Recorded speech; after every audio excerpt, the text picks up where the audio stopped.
The first light of November dawn broke cold over the San Juan Mountains, painting the snow-capped peaks in shades of rose and gold. Caleb Stone stood at his fence line, breath misting in the frigid air, studying the broken gate that hung crooked on its hinges. 4 years of mountain winters had warped the wood. 4 years since Rachel died. 4 years of making do, of patching instead of fixing proper. He ran his calloused hand along the split timber, feeling where moisture had penetrated the grain, where frost had worked its patient destruction. The wood was red cedar, good stock when he'd first set it, but nothing lasted forever without maintenance. A fence told you everything about the man who built it. Rachel used to say that back when her hands were still warm, when her voice still filled the spaces between these mountains. She'd watch him work from the kitchen window and say a man's character showed clearest in the things he thought nobody noticed. The small repairs. All the honest corners. The joints that would hold long after he was gone. The gate needed replacing. Not tomorrow, not next week. Today. This morning while the air was still cold enough to keep the wood stable, before the sun warmed it and made precise work impossible. Caleb walked to his workshop, a lean structure attached to the main cabin where tools hung in precise rows on the wall. Everything had its place. Everything was clean, oiled, sharp. He selected 3 lengths of Pinon pine he'd been seasoning for 8 months, woodcut during last winter, and stacked in the rafters to dry, slow and even. The grain ran straight and true. No knots, no weaknesses. Good wood, honest wood. The kind that would outlast the man who shaped it. He carried the timber to his workbench in the yard where the light was better, where he could see the grain clearly as he worked. The mortise and tenon joint required precision.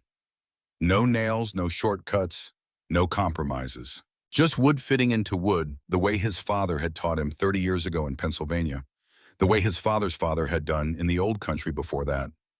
Knowledge passed down through generations, through hands that understood that quality mattered, that the work you did today would speak for you long after your voice went silent.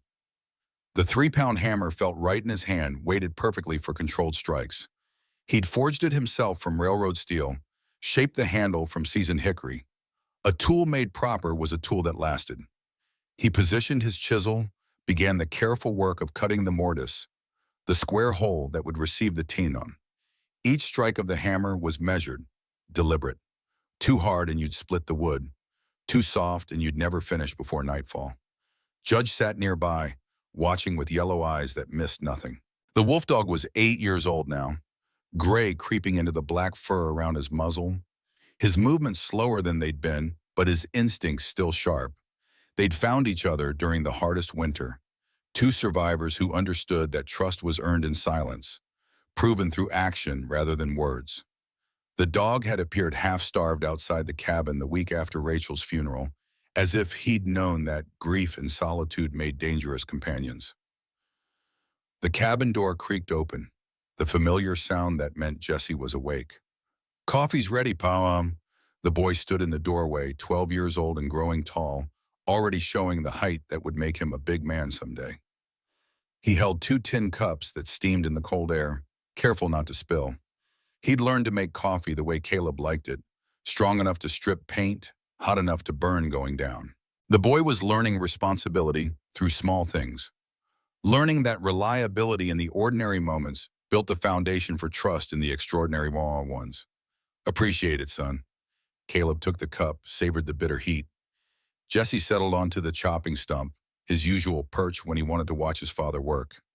The boy was learning to be comfortable with silence, learning that some conversations happened through observation, through the transfer of knowledge that lived in hands and muscle memory rather than words. Most men talked too much, said too little. Jesse was learning the difference. "Why not just nail it?" Jesse asked after a few minutes, watching his father's careful work with the chisel. Caleb didn't stop working, but he smiled slightly. "Good question. The kind that showed the boy was thinking, not just watching. Nails pull loose, wood shrinks when it's dry, expands when it's wet. Nails don't move with it. They work themselves free over time, leave the joint weak. But a proper mortise and tenon, cut right and fitted tight, it moves with the wood, breathes with the seasons, gets stronger as the years pass, not weaker. He positioned his chisel again, tapped carefully. The wood curled away in thin ribbons, revealing the clean, square hole beneath. Your grandfather built fences in Pennsylvania that are still standing 40 years later. Fences that his grandchildren's children will lean against someday, never knowing his name but trusting his work. That's the kind of craftsmanship that matters. The kind that lasts, the kind that speaks for you when you're long gone. Jesse leaned closer, studying the emerging joint with the focused attention Caleb encouraged. Ma used to say you could tell a man's worth by looking at his fence, whether he took shortcuts or did it proper. Caleb's hands stilled for just a moment. The boy rarely spoke of Rachel directly, keeping his grief private the way mountain people did. When he did mention her, Caleb knew to listen carefully, to honor the moment by giving it space. She was right about that. Right about most things, if I'm being honest. Your mother could see through to the heart of a person faster than anyone I ever knew. She'd look at a man's fence and know whether he'd show up when he said he would, whether he'd tell the truth when lying was easier, whether he'd stand his ground when trouble came calling. The boy nodded, absorbing this. Is that why you're fixing it today? Because she'd want it done right? Partly, but mostly because someday you'll have a son of your own. You'll need to teach him about proper joints and honest work, about fences that last. Can't teach what you don't know, can't pass down what you haven't practiced. They worked together in quiet communion, father and son, the morning sun climbing higher and beginning to burn the frost from the grass. Caleb showed Jesse how to cut the tenon, the protruding piece that would fit into the mortise. The boy's first attempt was clumsy, the angles slightly off. Caleb didn't criticize, just showed him how to correct it, how to use the plane to shave away the excess until the fit was perfect. Test it, Caleb instructed. Jesse tried to fit the pieces together. Too tight. The joint wouldn't seat properly. Frustration flickered across the boy's face. That's good, Caleb said. Better too tight than too loose. Now we just shave a fraction more, test again, work slowly, let the wood tell you what it needs. Judge's head snapped up suddenly, interrupting the lesson. The wolf dog rose to his feet in one fluid motion, ears forward, body rigid. A low growl rumbled deep in his chest. Caleb set down his tools immediately, moved his hand to the Springfield rifle that leaned against the workbench. Judge didn't alert without cause. 8 years together had taught Caleb to trust the dog's instincts absolutely. 40 seconds of absolute stillness. The forest had gone quiet. Even the birds had stopped singing. Then Caleb heard it too, faint but distinct. A woman's scream, distant but clear, carried on the wind from the North Valley. Jesse jumped up, eyes wide with sudden fear. Pa? The scream came again, cut short this time, choked off mid-cry. Then men's laughter, harsh and ugly, echoing off the canyon walls in a way that made Caleb's blood run cold. That kind of laughter meant cruelty, meant people finding entertainment in suffering. Caleb's jaw tightened. The North Valley was 3 miles away, maybe less if you knew the game trails and didn't mind rough country. He looked at his son, saw fear and something else there. Questions. The boy was watching to see what kind of man his father was, what he would do when trouble called from a distance, when helping meant risk. Jesse inside, bar the door, rifle loaded, positioned at the window. Anyone comes that isn't me or someone I vouch for, you know what to do. But Pa, shouldn't we both go? What if it's more than you can handle? What if... No. Caleb's voice was firm but not harsh. He gripped Jesse's shoulder, felt the tension in the boy's muscles. Listen to me. Your ma, she told me once that the measure of a man isn't just what he does when people are watching. It's whether he can walk away from fear to do what's right. But it's also knowing when to stand your ground, when to protect what matters most. He pulled Jesse close for a brief, fierce embrace, something he didn't do often enough. You matter most. You understand? I go because I can help, because I have skills and experience that might make a difference. You stay because this home needs defending, because everything your mother and I built is right here. That's not cowardice. That's responsibility. That's understanding that there are different kinds of courage. Jesse nodded, swallowed hard. 12 years old and already learning lessons most grown men never figured out. How long? 2 hours. If I'm not back by then, you don't wait. You don't come looking. You ride for Marshal Grant in Silverton. Tell him Caleb Stone needs help. Tell him I'm calling in the debt. He'll come. He owes me his daughter's life. The boy wanted to argue. Caleb could see it in the set of his jaw, that same stubborn streak Rachel had possessed, the one that made her argue with doctors even when the fever was burning her from the inside out. But Jesse was learning discipline, learning that orders given in crisis weren't suggestions. Yes, sir. That's my boy. Now move.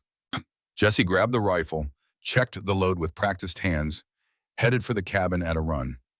Caleb watched until the door closed, heard the heavy bars slide into place with a solid thunk. Good. The cabin was defensible. The boy was armed and trained. It would have to be enough. He turned to Judge. Find.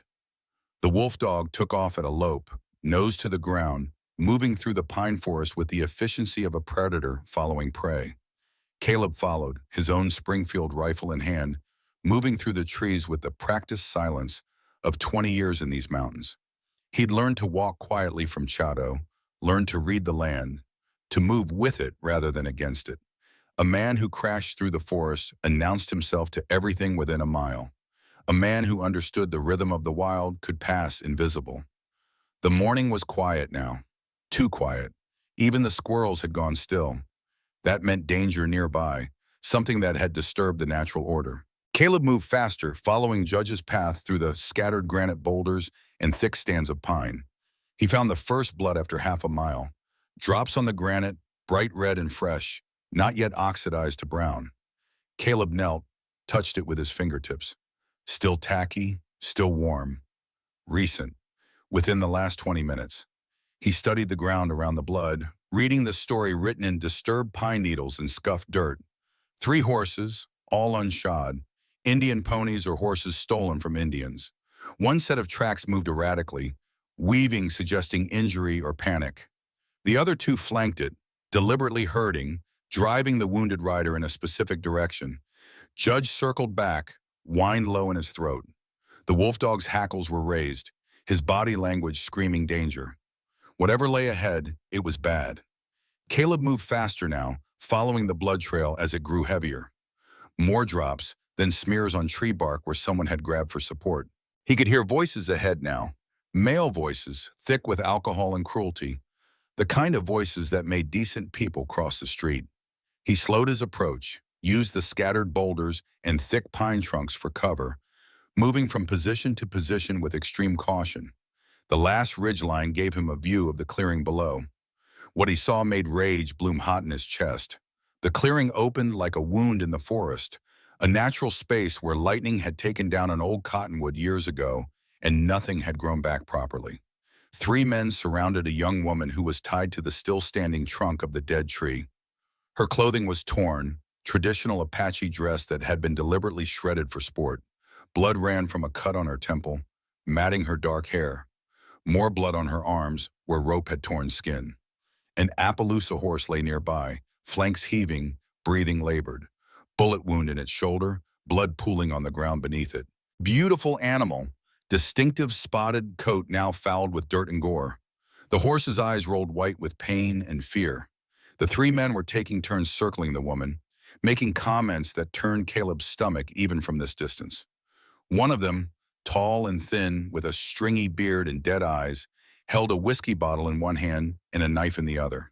Another was built like a bull, thick through the chest and shoulders, with the kind of muscles that came from hard labor and harder living.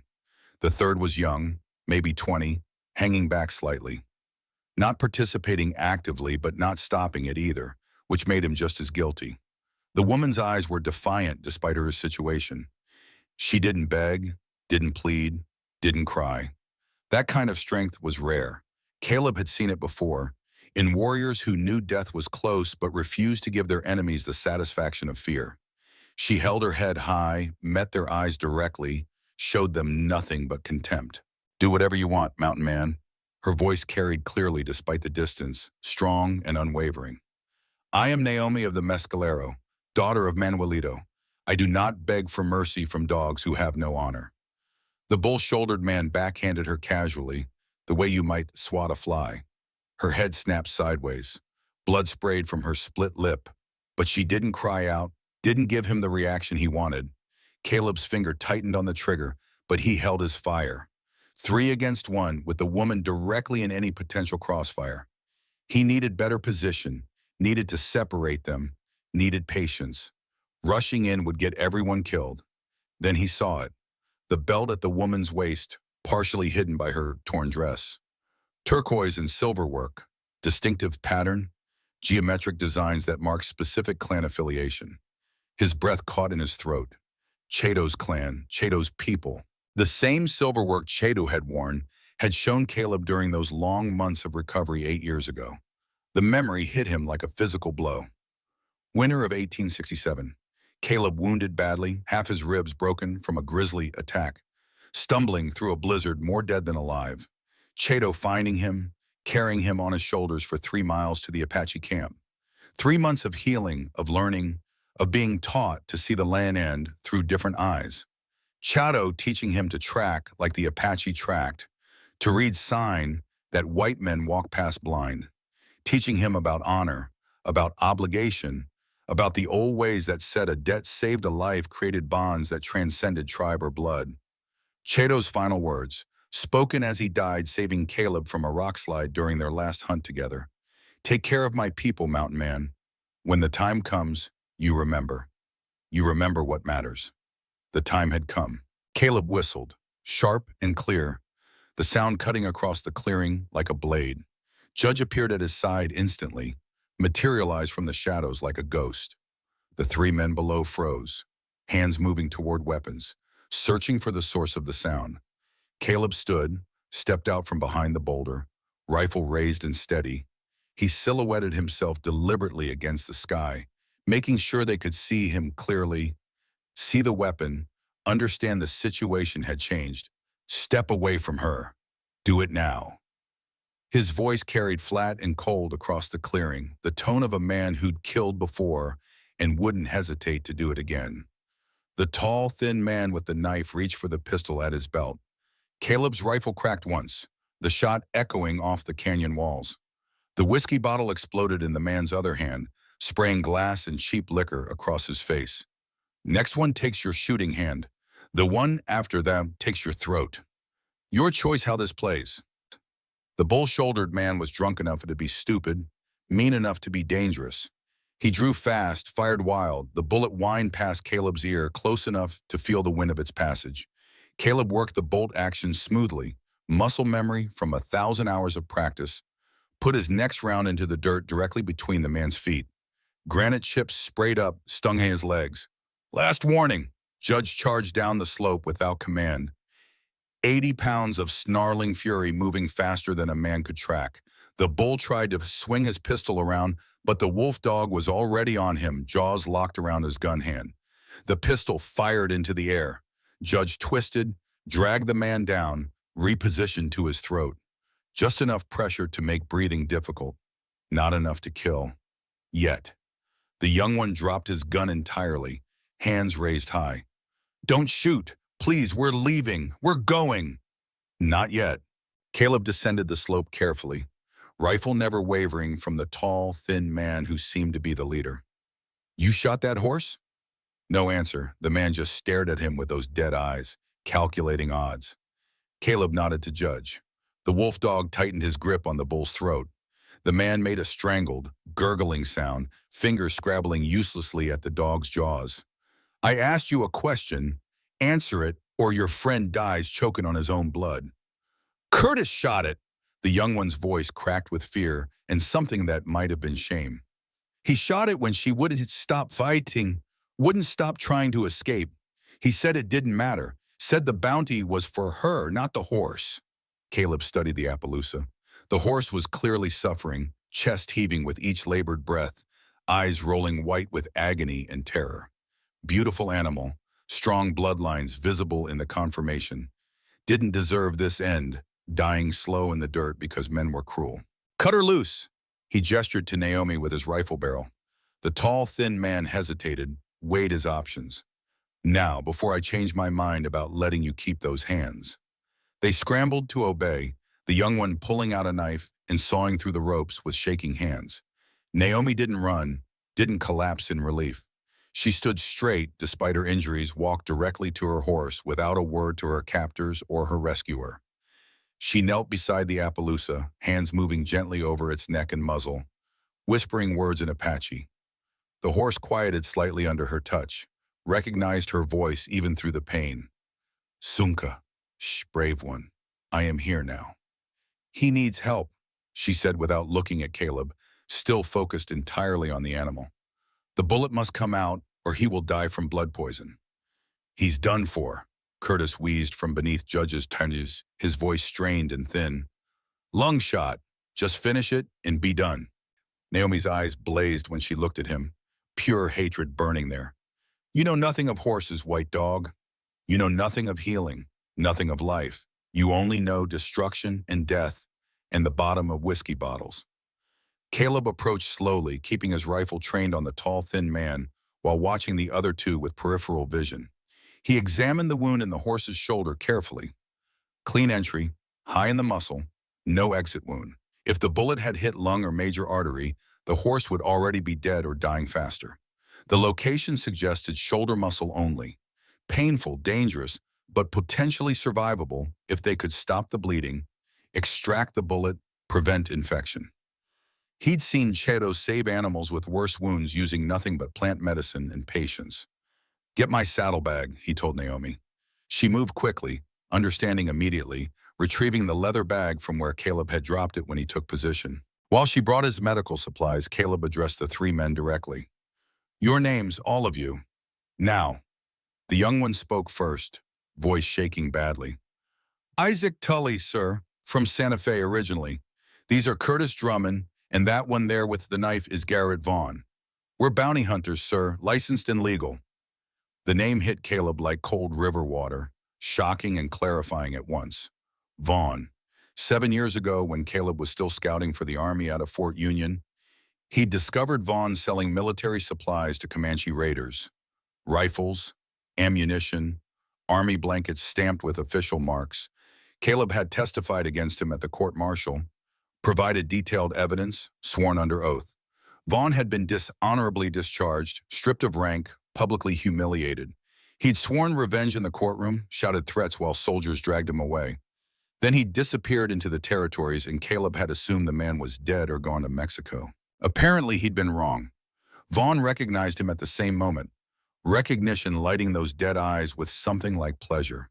Blood from the glass cuts on his face made him look demonic in the morning light. Caleb Stone, well, I'll be damned, I should have known. Still playing the righteous hero, still testifying against better men to make yourself look good. Still stealing and killing, I see. Some things don't change. Though I notice you found new victims, women and horses instead of soldiers. Real brave work, Vaughn. Everything changes, Stone, everything. I'm legal now, proper bounty hunting with federal licenses and territorial authorization. $200 per Apache scalp, authorized directly by the territorial governor himself.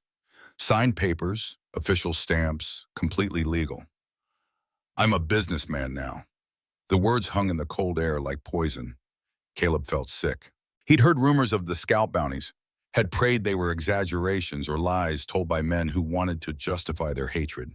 But here was the proof standing bloodied and grinning before him. She's not a raider. She's a woman traveling alone. Where's the crime in that? She's Apache. That's all that matters to the payout office.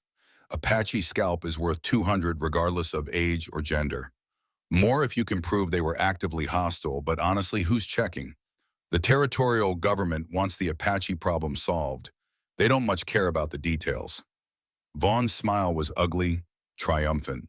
And you just made yourself an accessory to federal crimes, Stone. Interfering with legal bounty operations, assault on licensed hunters, theft of legal bounty property. That's 3 felonies right there. You'll hang, and your boy will watch.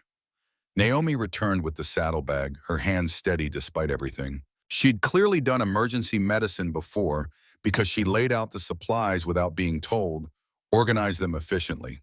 Yarrow leaves for clotting, clean cloth for bandages, whiskey for disinfectant, needle and gut string for stitching if needed. I need your knife, she said to Caleb without looking up. Very hot, very clean. He handed her his hunting knife, the one he used for field dressing game. She built a small fire quickly, using dried grass and pine needles, heated the blade until it glowed faintly red.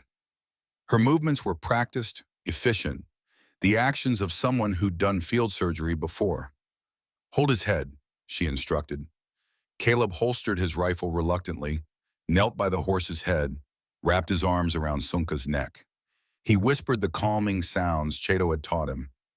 Low, rhythmic words in Apache that meant safe, friend, peace. The horse's breathing slowed slightly, responded to the familiar sounds. Naomi packed the wound with yarrow leaves first, staunching the heaviest bleeding. Then she used the hot knife to carefully probe for the bullet, working by feel and experience. The horse screamed, tried to rise. Caleb held firm, kept whispering, kept the animal from thrashing and tearing the wound worse. The bullet came out after 5 minutes that felt like 5 hours.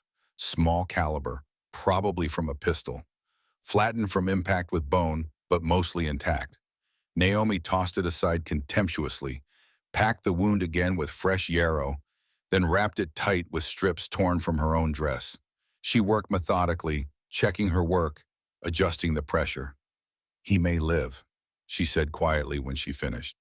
If we can get him to shelter quickly, keep the wound very clean, change the dressing twice daily. The fever will come tonight or tomorrow. That will be the dangerous time. My cabin is 3 miles south. Good shelter, clean water, hay stored for winter. We can make a travois if he can't walk. She looked at him directly for the first time, really looked at him. Her eyes were dark brown, intelligent, weighing and measuring everything about him in a single glance. Why do you help me, mountain man? You do not know me. You risk your life, risk these men coming back with friends. Wait, I knew Chado.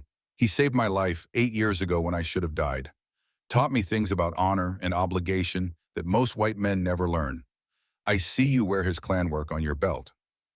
That tells me everything I need to know. Something shifted in her expression. Surprise first, then recognition, then grief all mixed together. You knew Chado? You are the one he spoke of in the stories.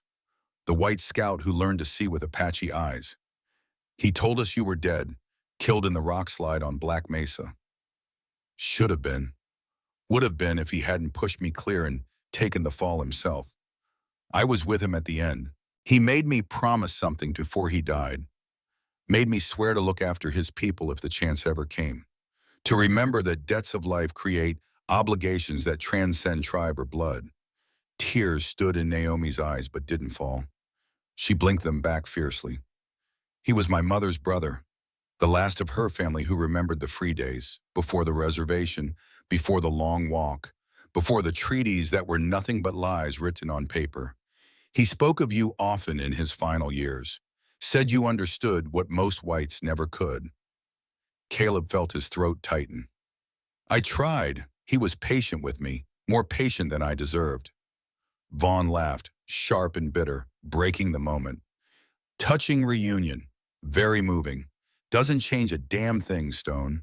We'll be back, with proper authority, proper force, proper legal documentation. You're harboring a fugitive from federal bounty. That makes you guilty of treason against territorial law. Your boy too, since he lives in the house. That cabin of yours will burn. The army will make sure of that. Caleb turned to face him fully, let Vaughn see his eyes, see what lived there. Here's how this plays out. You three mount up and ride out of here, right now. You don't come back.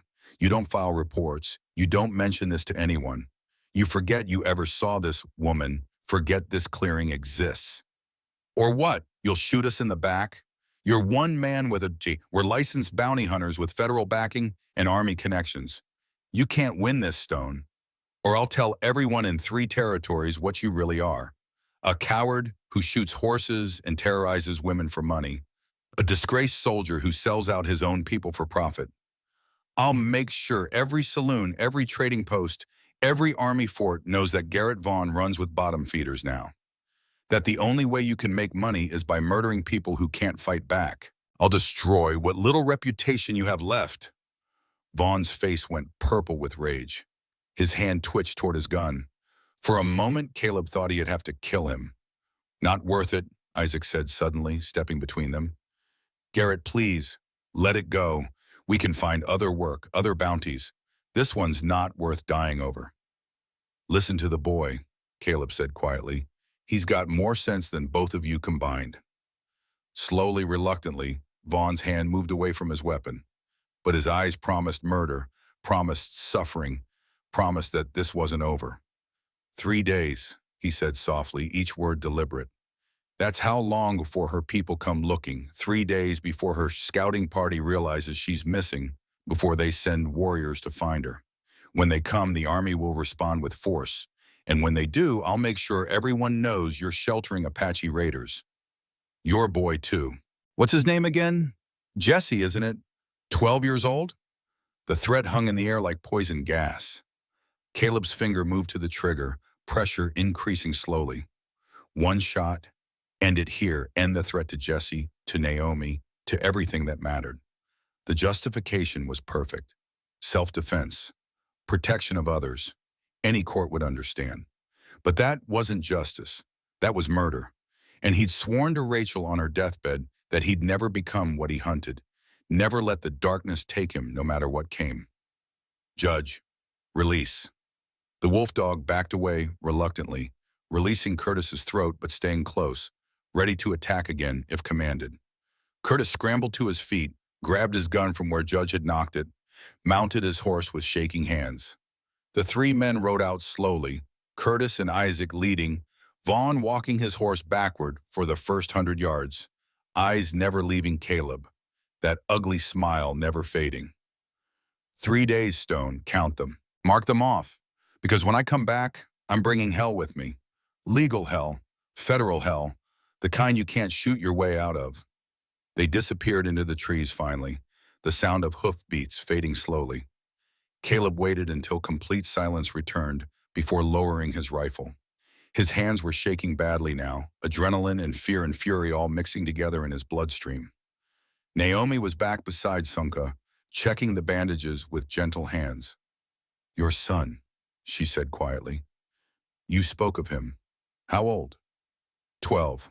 Home alone right now, probably scared to death, watching the tree line with a rifle. Then we should go quickly. This horse can walk if we move slowly and support his weight. But the sooner he is sheltered, the better his chances. You trust me? You don't know me any better than I know you. For all you know, I'm worse than them. She smiled then, sad and knowing and infinitely weary. Chado trusted you. That is enough. He was the best judge of character I ever knew. And you had the chance to let them take me, to avoid all this trouble, to protect your son by doing nothing. You chose differently. That also tells me what I need to know about your heart. Getting Sunka to his feet took both of them working together. The horse was weak, trembling badly, but the bleeding had stopped and the wrapping was tight. They moved slowly through the forest, Caleb leading and watching for pursuit, Naomi walking beside her wounded horse and murmuring constant encouragement, Judge scouting ahead and doubling back to report. The 3 miles took nearly 2 hours of careful progress.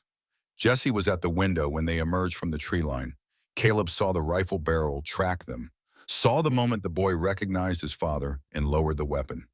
The door flew open. Pa, I heard shots. I thought. Jesse stopped mid-sentence, staring at Naomi and the wounded horse. Jesse, this is Naomi. She's hurt. Her horse is badly hurt. We're going to help them. I know you have questions. We'll answer all of them. But first, help me get this horse to the lean-to.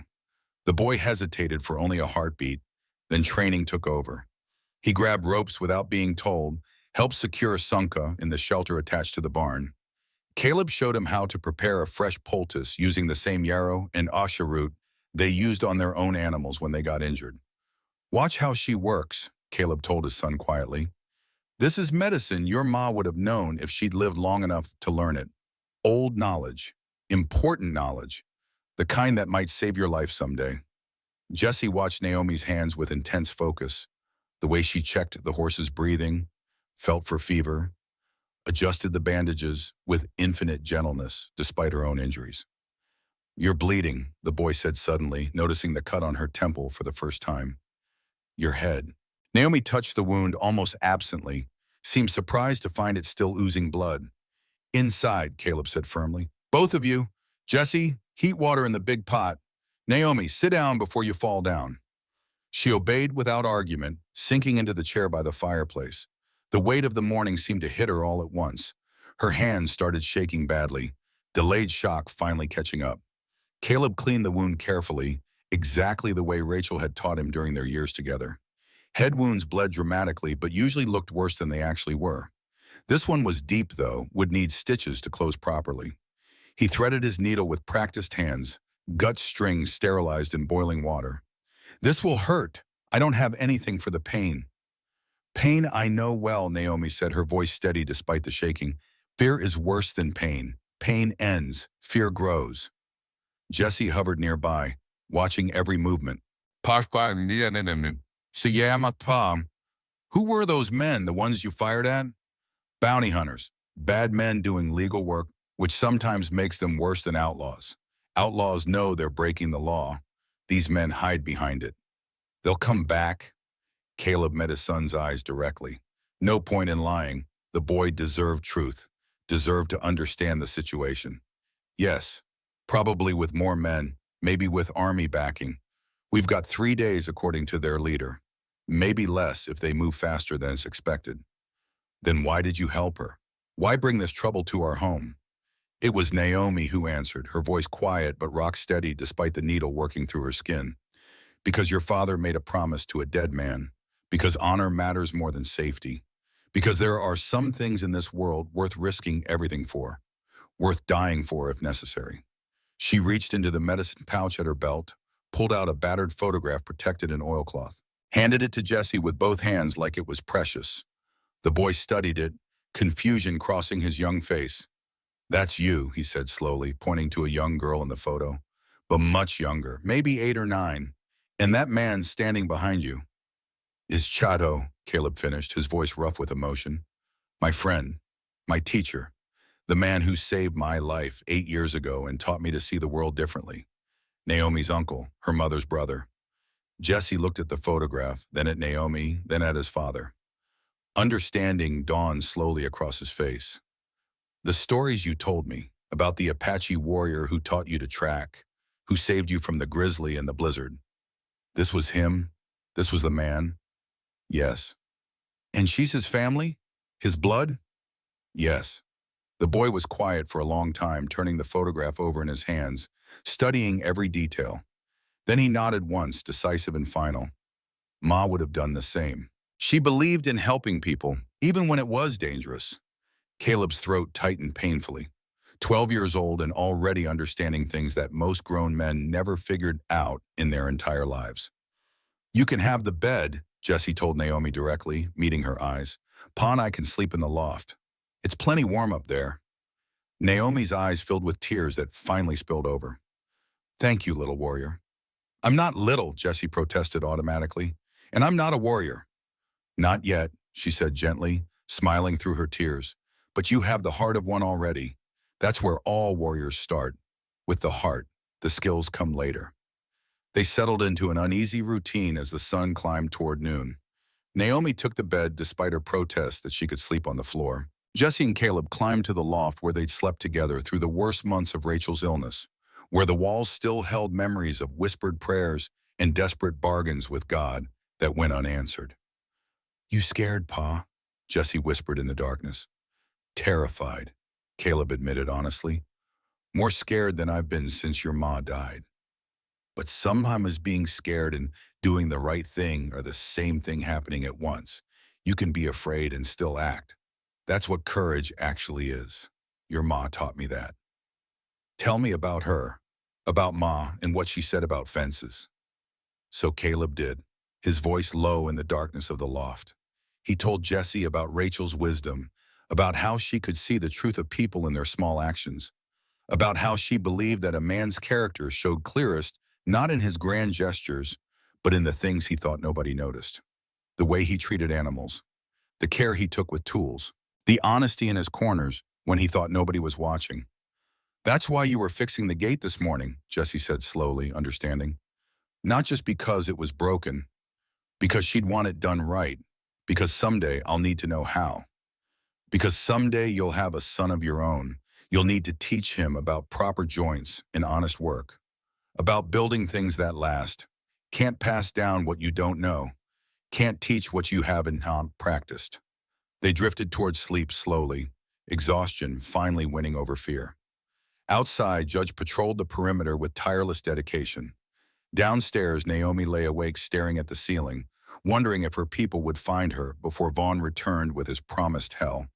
And 3 miles north, in a camp by the river where the water ran fast over smooth stones, Garrett Vaughn sat by his fire cleaning his guns with meticulous care.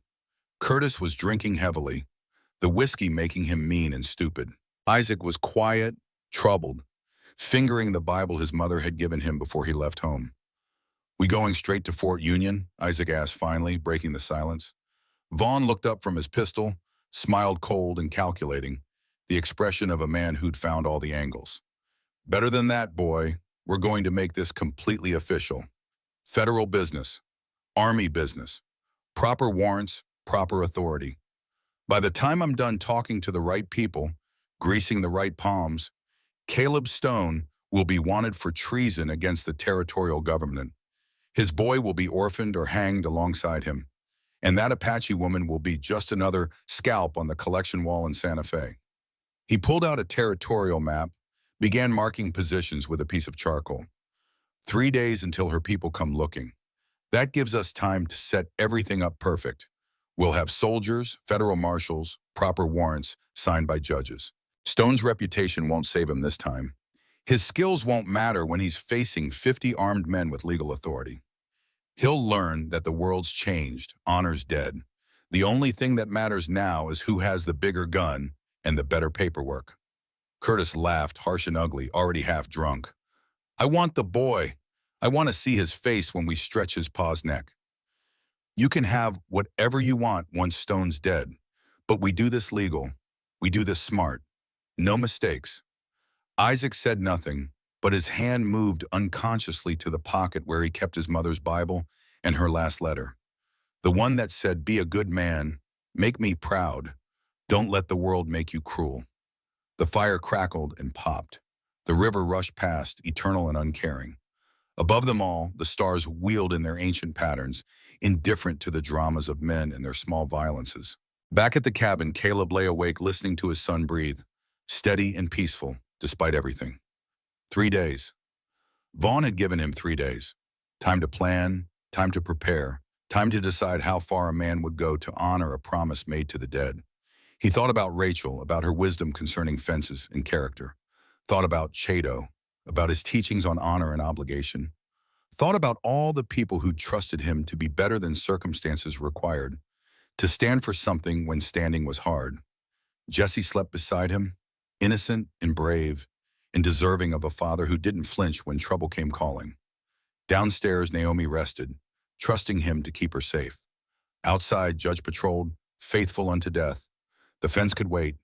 The gate could wait. Right now, the only thing that mattered was the breathing in this cabin.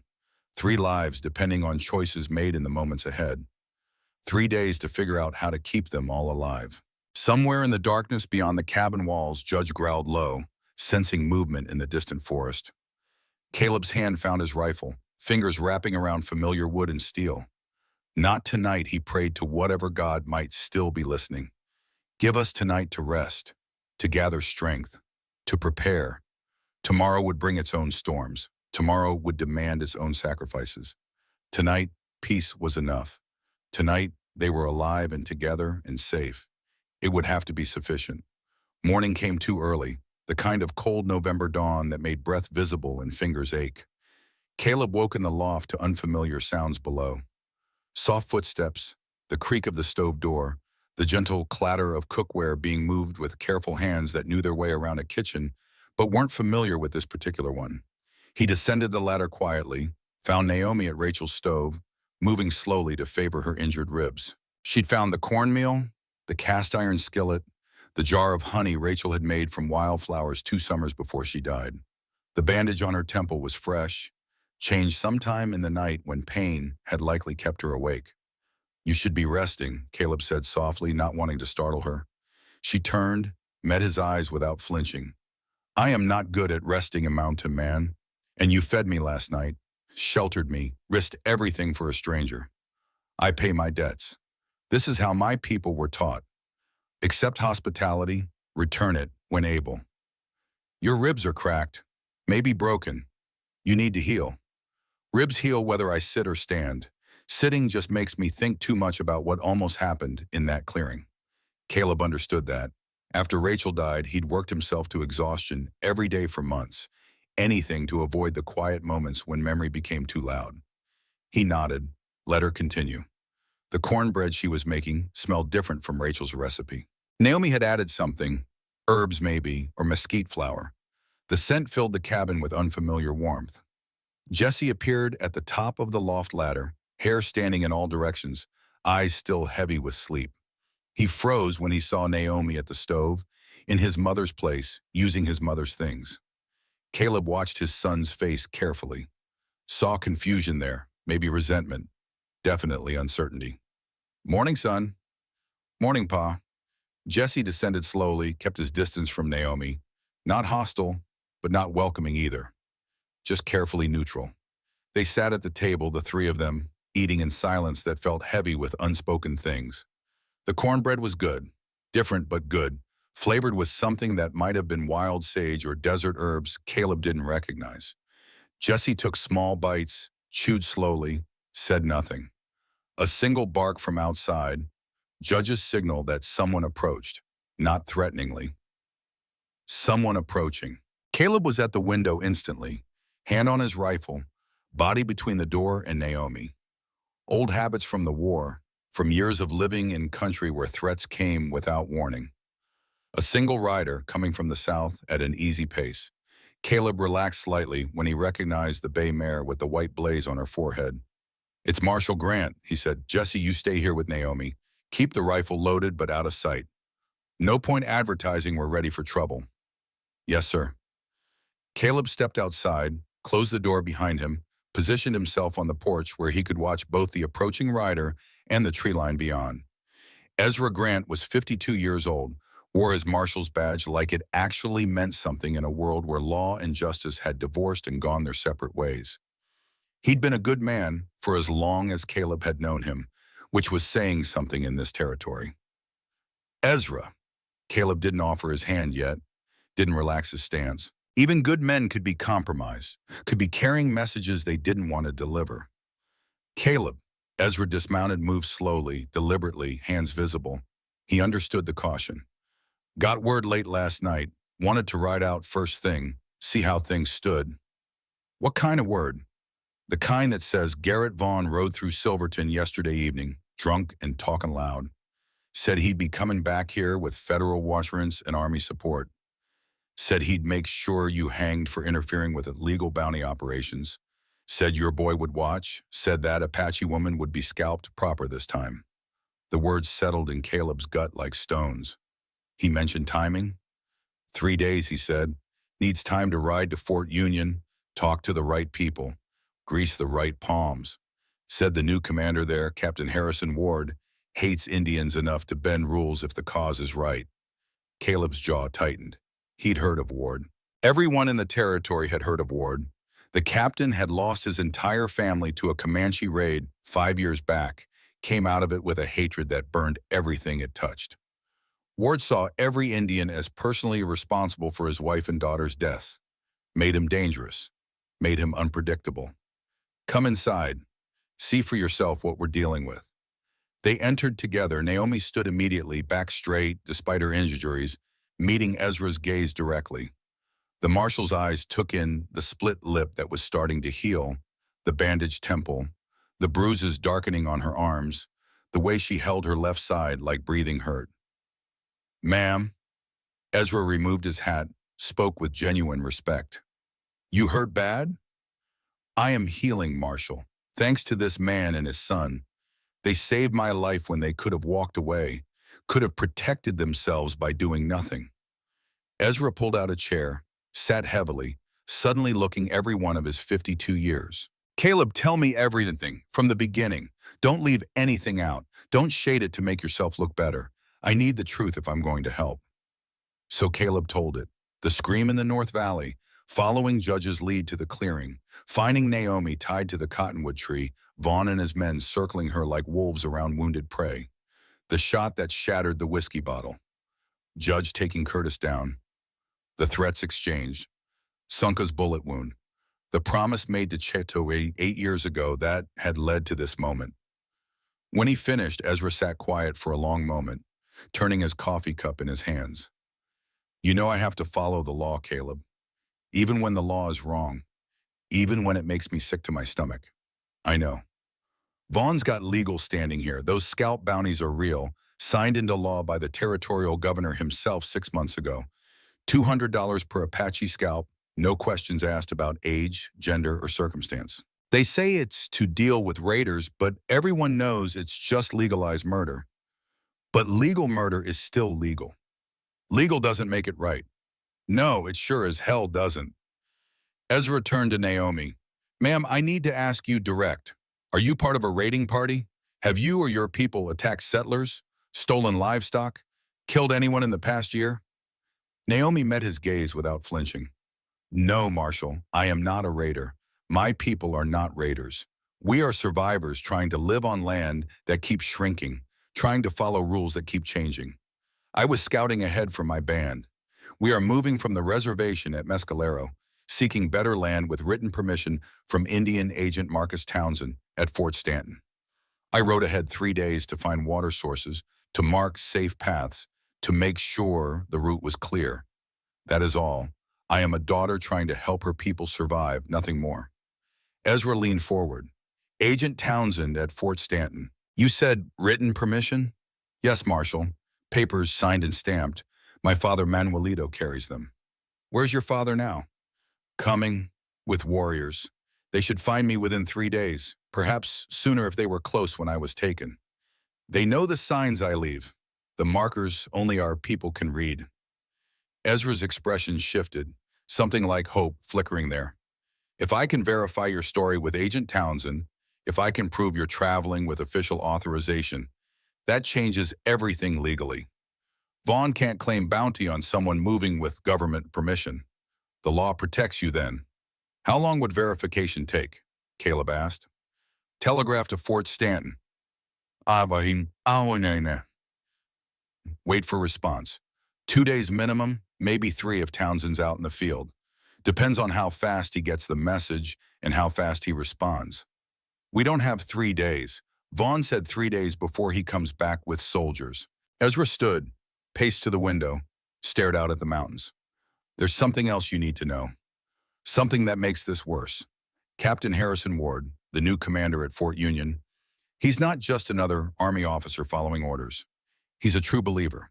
Lost his wife and 2 daughters to Comanche raiders 5 years back. Watched them die, couldn't save them. Came out of it broken in ways that don't heal. Word is he volunteers for every Indian campaign, pushes for harsher treatment, advocates for policies that border on extermination. If Vaughn gets to Ward first, spins the right story about Apache raiders and bleeding heart civilians protecting them, Ward will come with every soldier he can muster. The words settled over the cabin like a funeral shroud. Jesse, who'd been sitting quiet at the table, spoke up for the first time. What do we do, Pa? Before Caleb could answer, Judge barked again. Different tone this time. Not announcement of friendly arrival, warning. Threat assessment. Multiple contacts. Caleb grabbed his rifle, moved to the window in one smooth motion. His blood went cold. 6 riders approaching from the north, moving in tactical formation. Apache warriors, weapons visible, faces painted for war. They moved like men who knew how to fight, who'd fought before, who would fight again without hesitation. Her people, Naomi breathed, something like relief and fear mixed in her voice. They came faster than I expected. They must have been close when I was taken, must have been tracking it already. She rushed for the door, despite Caleb's instinctive protest. He couldn't stop her, wouldn't stop her. These were her people, her family. She had every right to go to them. The lead rider was a man in his mid-50s, face weathered by sun and wind, and too many years of watching his world shrink. Old scars marked his jaw and forehead, the kind that came from bullets and blades, not accidents. His eyes held the particular hardness of someone who'd seen too much death, dealt too much death, and knew more death was coming. He dismounted in one fluid motion, despite his age, caught Naomi as she stumbled running to him.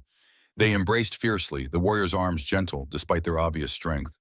Then he held her at arm's length, examined her injuries with eyes that cataloged every bruise, every cut, every mark of violence.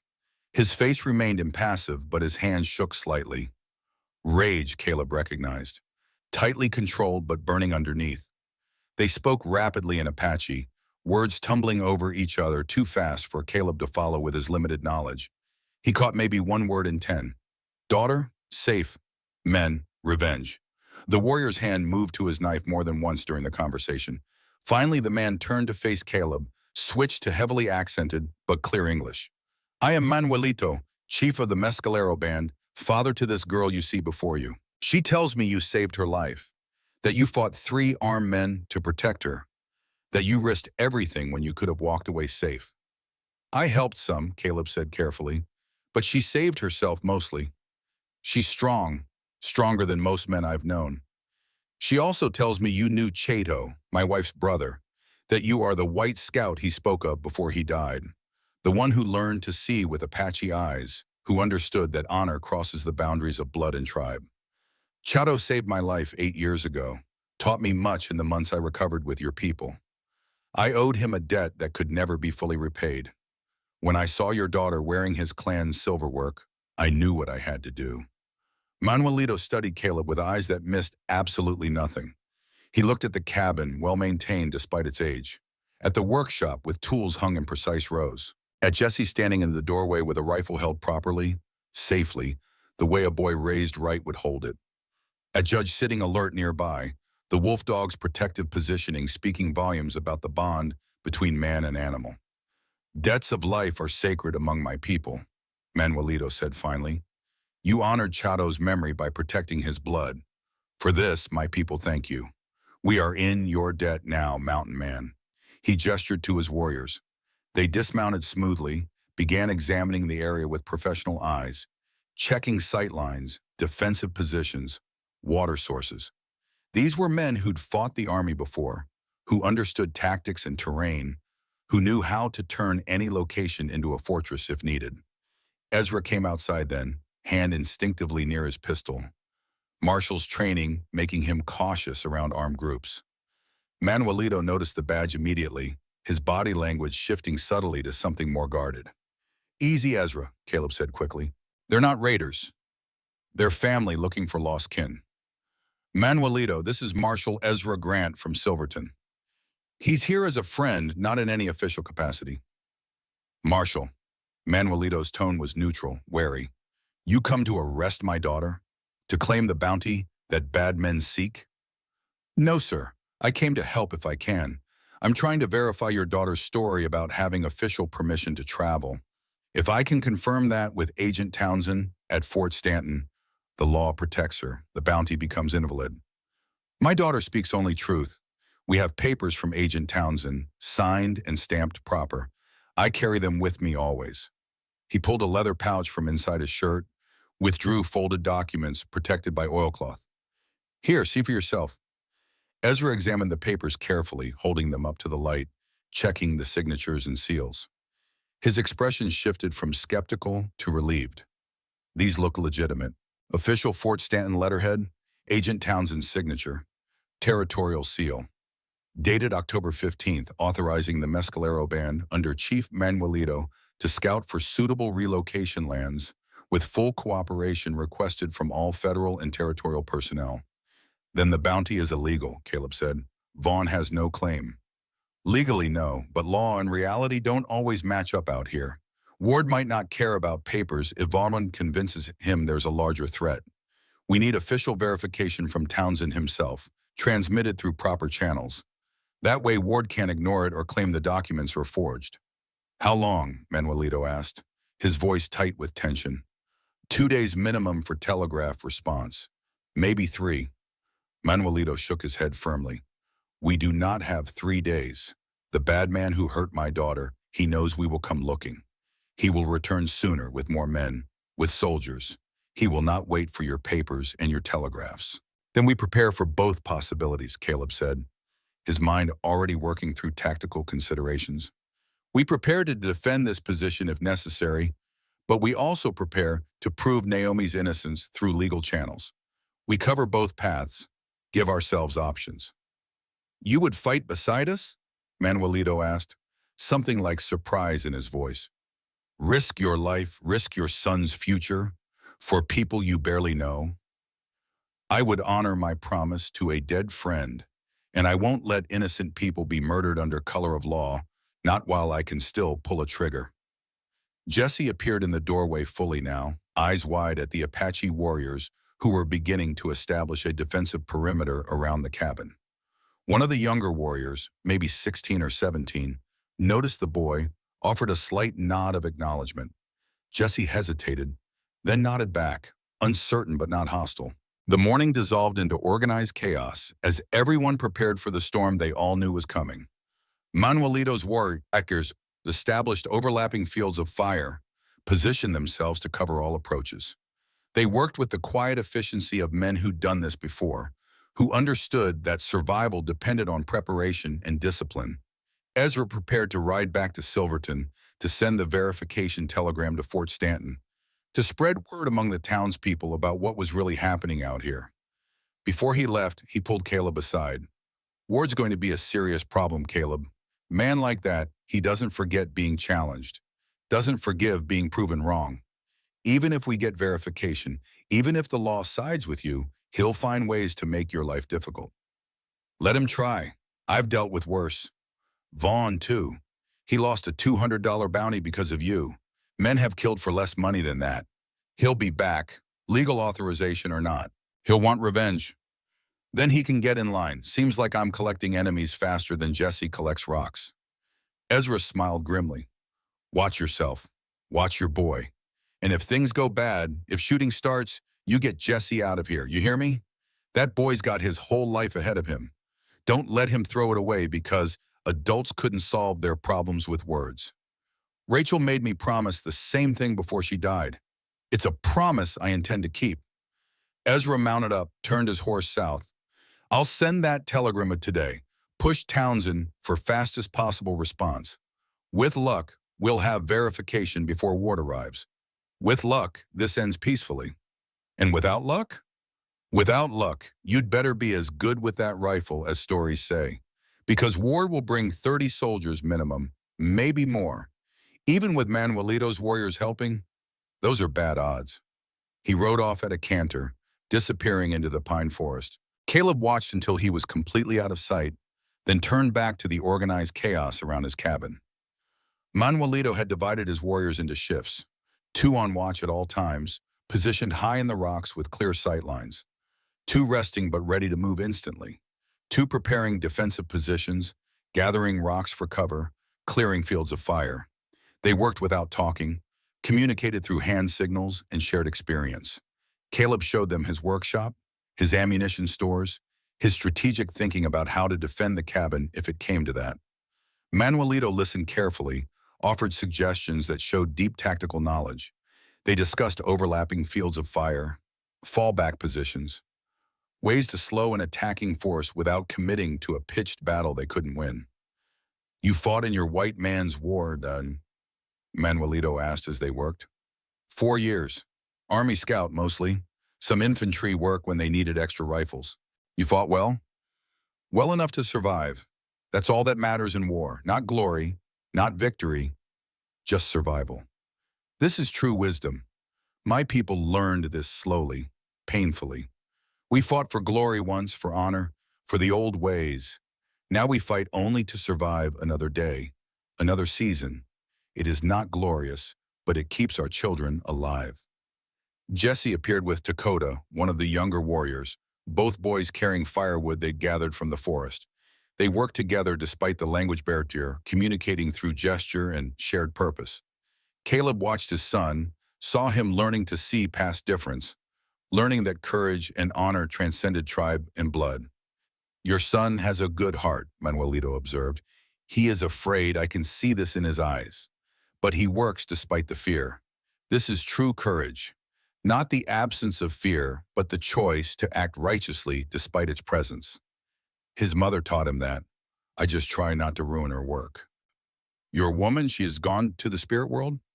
4 years now. Fever took her. I couldn't save her. Couldn't do anything but watch her slip away. Manuelito nodded, deep understanding in his eyes. My wife also passed to the other side. 10 years ago, soldiers shot her during the long walk to the reservation. She was carrying water for the children, moving too slowly because her legs were old and the path was hard. They shot her from behind. Said she was trying to escape. She was 63 years old and could barely walk. But they shot her anyway. The words hung heavy between them. Two fathers, two widowers, two men trying to raise children in a world that took more than it gave. The boy Jesse, Manuelito continued after a moment, he has fear in his eyes, but also courage. This is good combination. Fear without courage is cowardice that gets you killed. Courage without fear is stupidity that gets everyone killed. Fear with courage, this keeps you alive and honorable both. By noon, the cabin had been transformed into something defensible. Not impregnable, but prepared. Water barrels filled and positioned, ammunition counted and distributed, food stores inventoried, medical supplies organized. Every window had a rifle position with clear fields of fire. Every approach had someone watching. Jesse worked alongside Dakota all morning, the two boys developing a wordless communication. Dakota showed Jesse how to read tracks in ways Caleb had never taught him. Jesse showed Dakota the best places to find dry firewood, how to use the hand pump at the well. They were just boys, Caleb realized.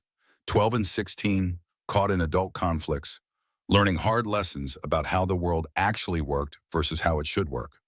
Afternoon brought unexpected visitors that made everyone reach for weapons before recognition set in. A wagon rolled up the trail, driven by a woman in her 40s wearing a plain dress and the kind of determined expression that said she'd made up her mind an argument would be wasted effort. Sarah Brennan ran the general store in Silverton, had for 20 years since her husband died in a mining accident. She was tough, practical, fair in her dealings, and possessed a stubborn streak that had seen her through bankruptcy, drought, and every other disaster the territory could throw at a single woman trying to make her way. Beside her sat Reverend Thomas Cole, the elderly minister who'd buried Rachel 4 years ago, who'd baptized Jesse as an infant, who'd been part of this community longer than almost anyone could remember. He was 73 years old, moved slowly because arthritis had settled into his bones, but his mind was sharp and his moral compass had never wavered.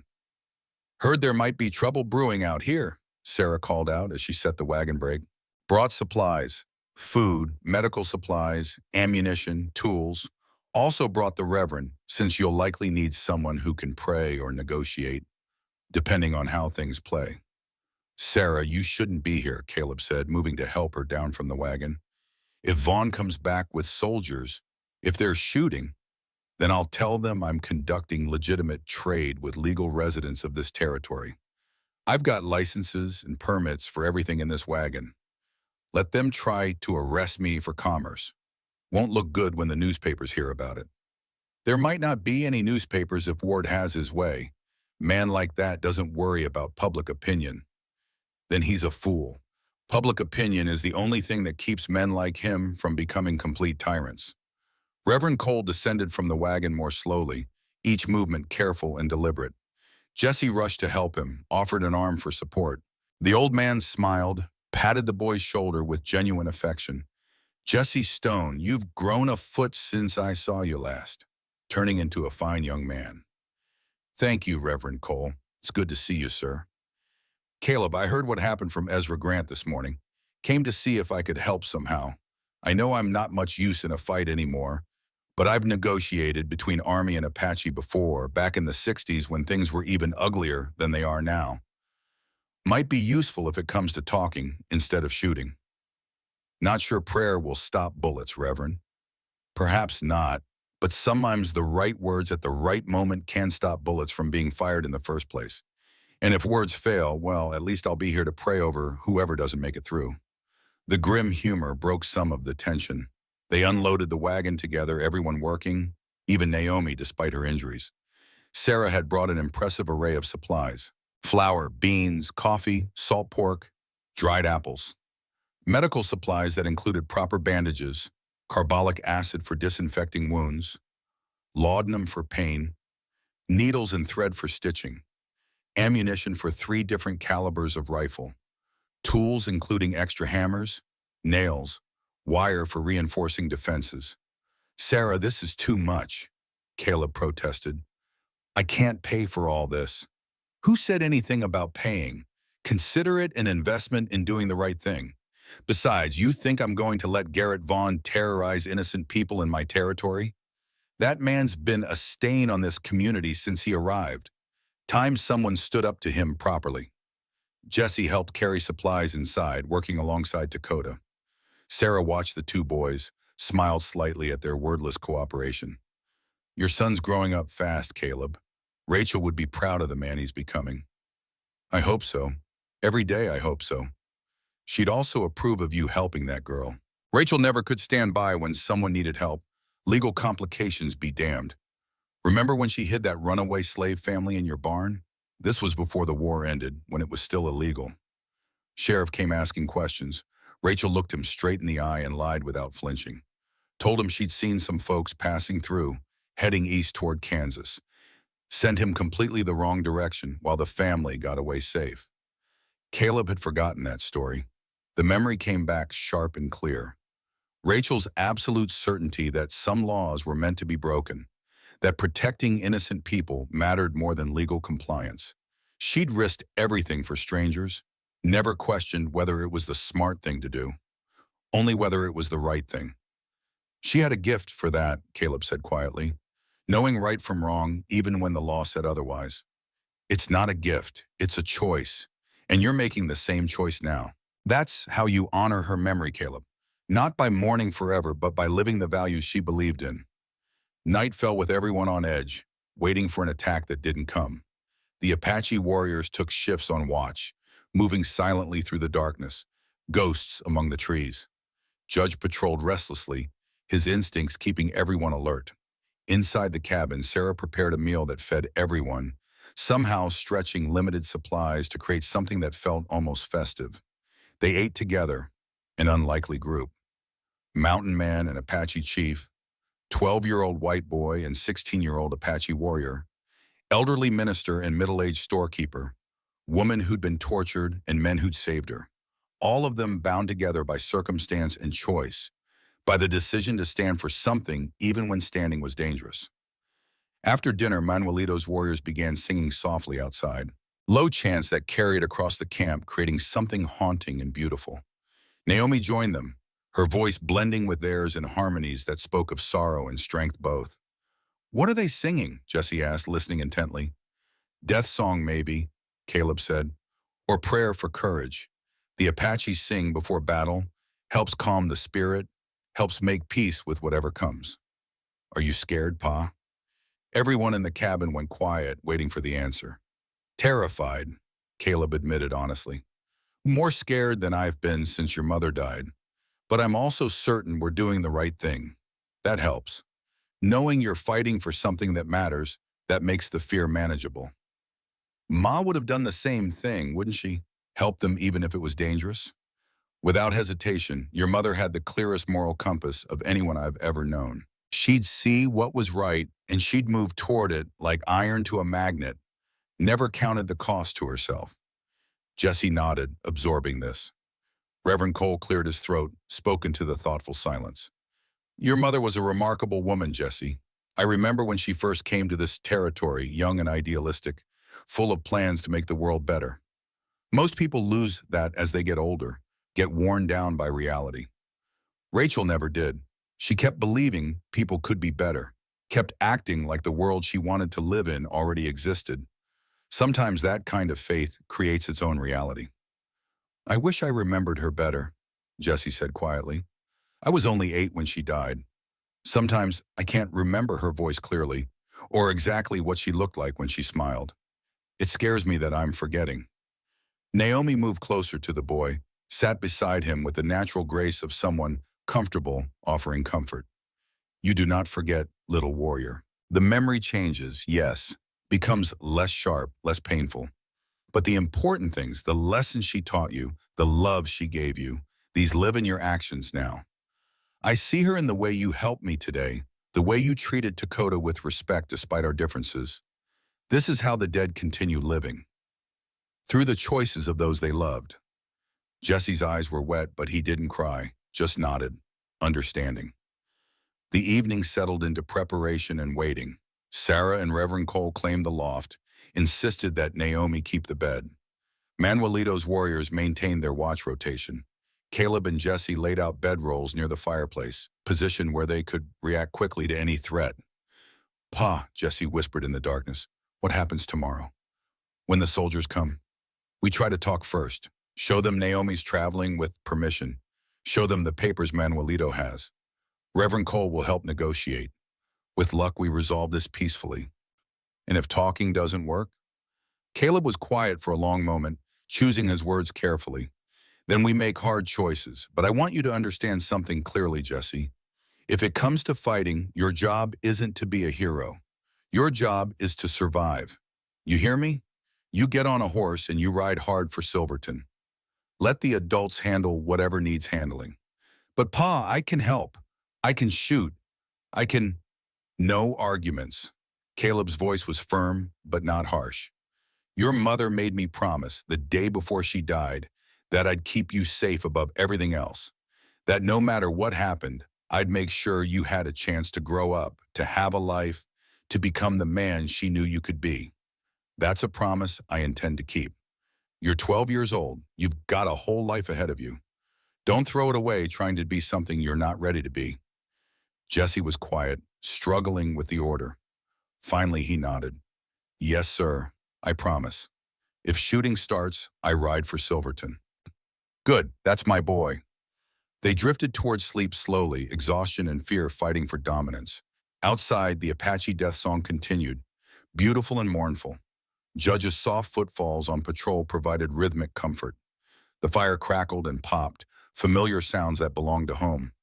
Caleb lay awake long after Jesse's breathing had deepened into sleep. He thought about Rachel, about her absolute conviction that standing up for right mattered more than safety. Thought about Chado, about his teachings on honor and debt and the obligations that have survived death. Thought about the breathing in this cabin, all these lives depending on choices made in the hours ahead. 3 days. Vaughn had said 3 days. This was the second night. Tomorrow or the day after, Ward would come with his soldiers, would come with legal authority and righteous fury and enough firepower to turn this cabin into kindling. Caleb's hand found his rifle in the darkness, fingers tracing the familiar wood grain. He'd killed men before, during the war, afterward when necessity demanded it. Each one stayed with him, their faces appearing in dreams, reminding him that taking life had costs that never fully paid. But he'd do it again if necessary, would kill to protect Jesse, to honor his promise to Chado, to stand against injustice wearing a uniform. Some things were worth the nightmares. Outside, one of Manuelito's warriors began singing a different song, softer, sadder, speaking of loss and endurance.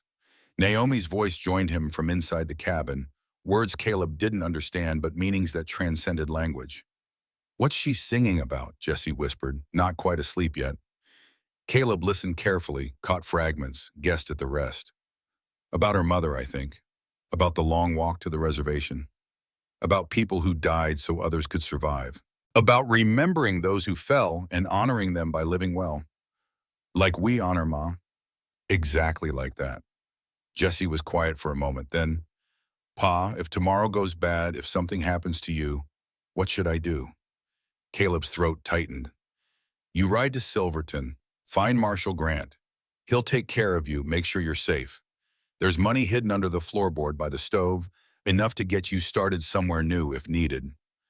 Papers in the lockbox showing ownership of this land, this cabin. You inherit it all, it's yours by right. I don't want the cabin if you're not in it. I know, but life doesn't always give us what we want. It gives us what we get, and we make the best of it. That's what surviving means. Taking what comes and building something from it. That's what Ma said when she was dying, that you and me would take what came and build something good from it. She was a wise woman. We should probably listen to her. Jesse managed a small laugh despite everything. They drifted towards sleep finally, father and son, while outside the warriors sang and the stars wheeled overhead, and the world moved toward whatever tomorrow would bring. Morning would come too soon. Morning would bring decisions and consequences and truths that couldn't be avoided. But for now, in this moment, they had peace, they had each other. They had the breathing of good people gathering strength for hard days. It would have to be enough.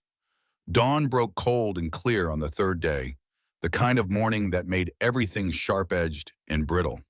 Caleb woke to the sound he'd been dreading since this whole thing started. Horses, many horses, moving in formation with military precision, the rhythmic thunder of cavalry on the march.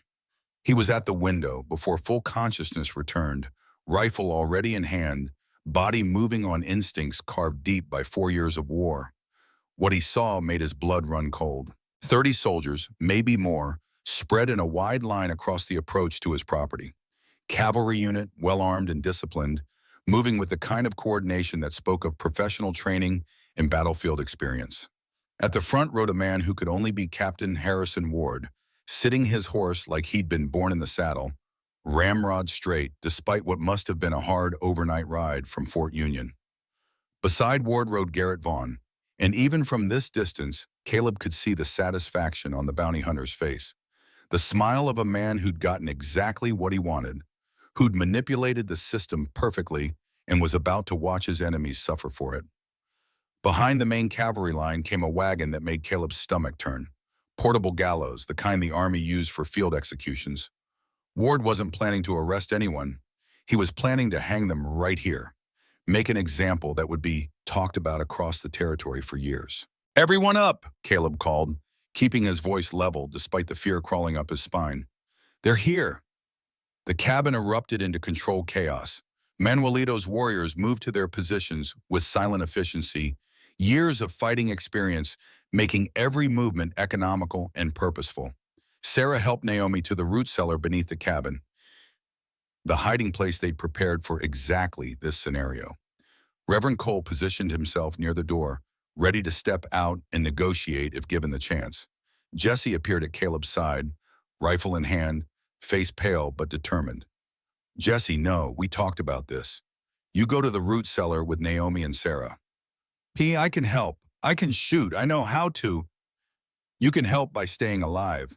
Caleb gripped his son's shoulders, looked him straight in the eyes. "This isn't discussion, son. This is an order. You get in that cellar and you stay there until either I come get you or Marshal Grant arrives. Those are the only two options. You understand?" Jesse's jaw worked, wanting to argue, but he'd been raised to respect his father's authority. He nodded reluctantly. "Yes, sir. I'll take care of them. I'll keep them safe." "That's my boy. That's exactly what I need you to do." Caleb watched his son descend into the root cellar, watched Sarah lower the trap door and cover it with the rug they'd positioned for concealment. 3 lives hidden below, 3 the lives that might survive even if everything above ground went to hell. Manuelito appeared at Caleb's shoulder, paint on his face now, the traditional markings of a warrior preparing for battle. "They bring the hanging tree," he observed quietly. "This Ward, he does not come to arrest. He comes to murder with legal words to make it acceptable." I was afraid of that. Man like Ward, he's not interested in justice. He's interested in revenge against every Indian who ever lived, because he can't get revenge against the specific ones who killed his family. This is the sickness of hate. It spreads from one target to many, makes all Apache responsible for the actions of some Comanche. This is how genocide begins, with good men doing evil things because they believe it serves justice. The cavalry stopped 50 yards out, far enough to be safe from rifle fire, but close enough to make communication possible. Ward rode forward alone, stopping 20 yards from the cabin. He was exactly what Caleb had expected. 50 years old, career soldier written in every line of his bearing, scars visible on his face and hands from battles fought across 2 decades. But his eyes were the telling detail. Cold, flat, utterly convinced of his own righteousness. "Caleb Stone!" Ward's voice carried clearly in the cold morning air, trained to command and expecting obedience. "I am Captain Harrison Ward, United States Army, Commanding Officer, Fort Union Garrison. You are harboring a fugitive wanted for bounty under territorial law. You have assaulted federal officers in the performance of their duties. You have conspired with hostile Indians to evade legal authority. Surrender immediately or face charges of treason against the United States." Caleb stepped out onto the porch, hands visible but not raised, rifle held carefully, non-threatening, but ready. He'd played this game before, knew how to project calm confidence even when his heart was trying to beat through his ribs.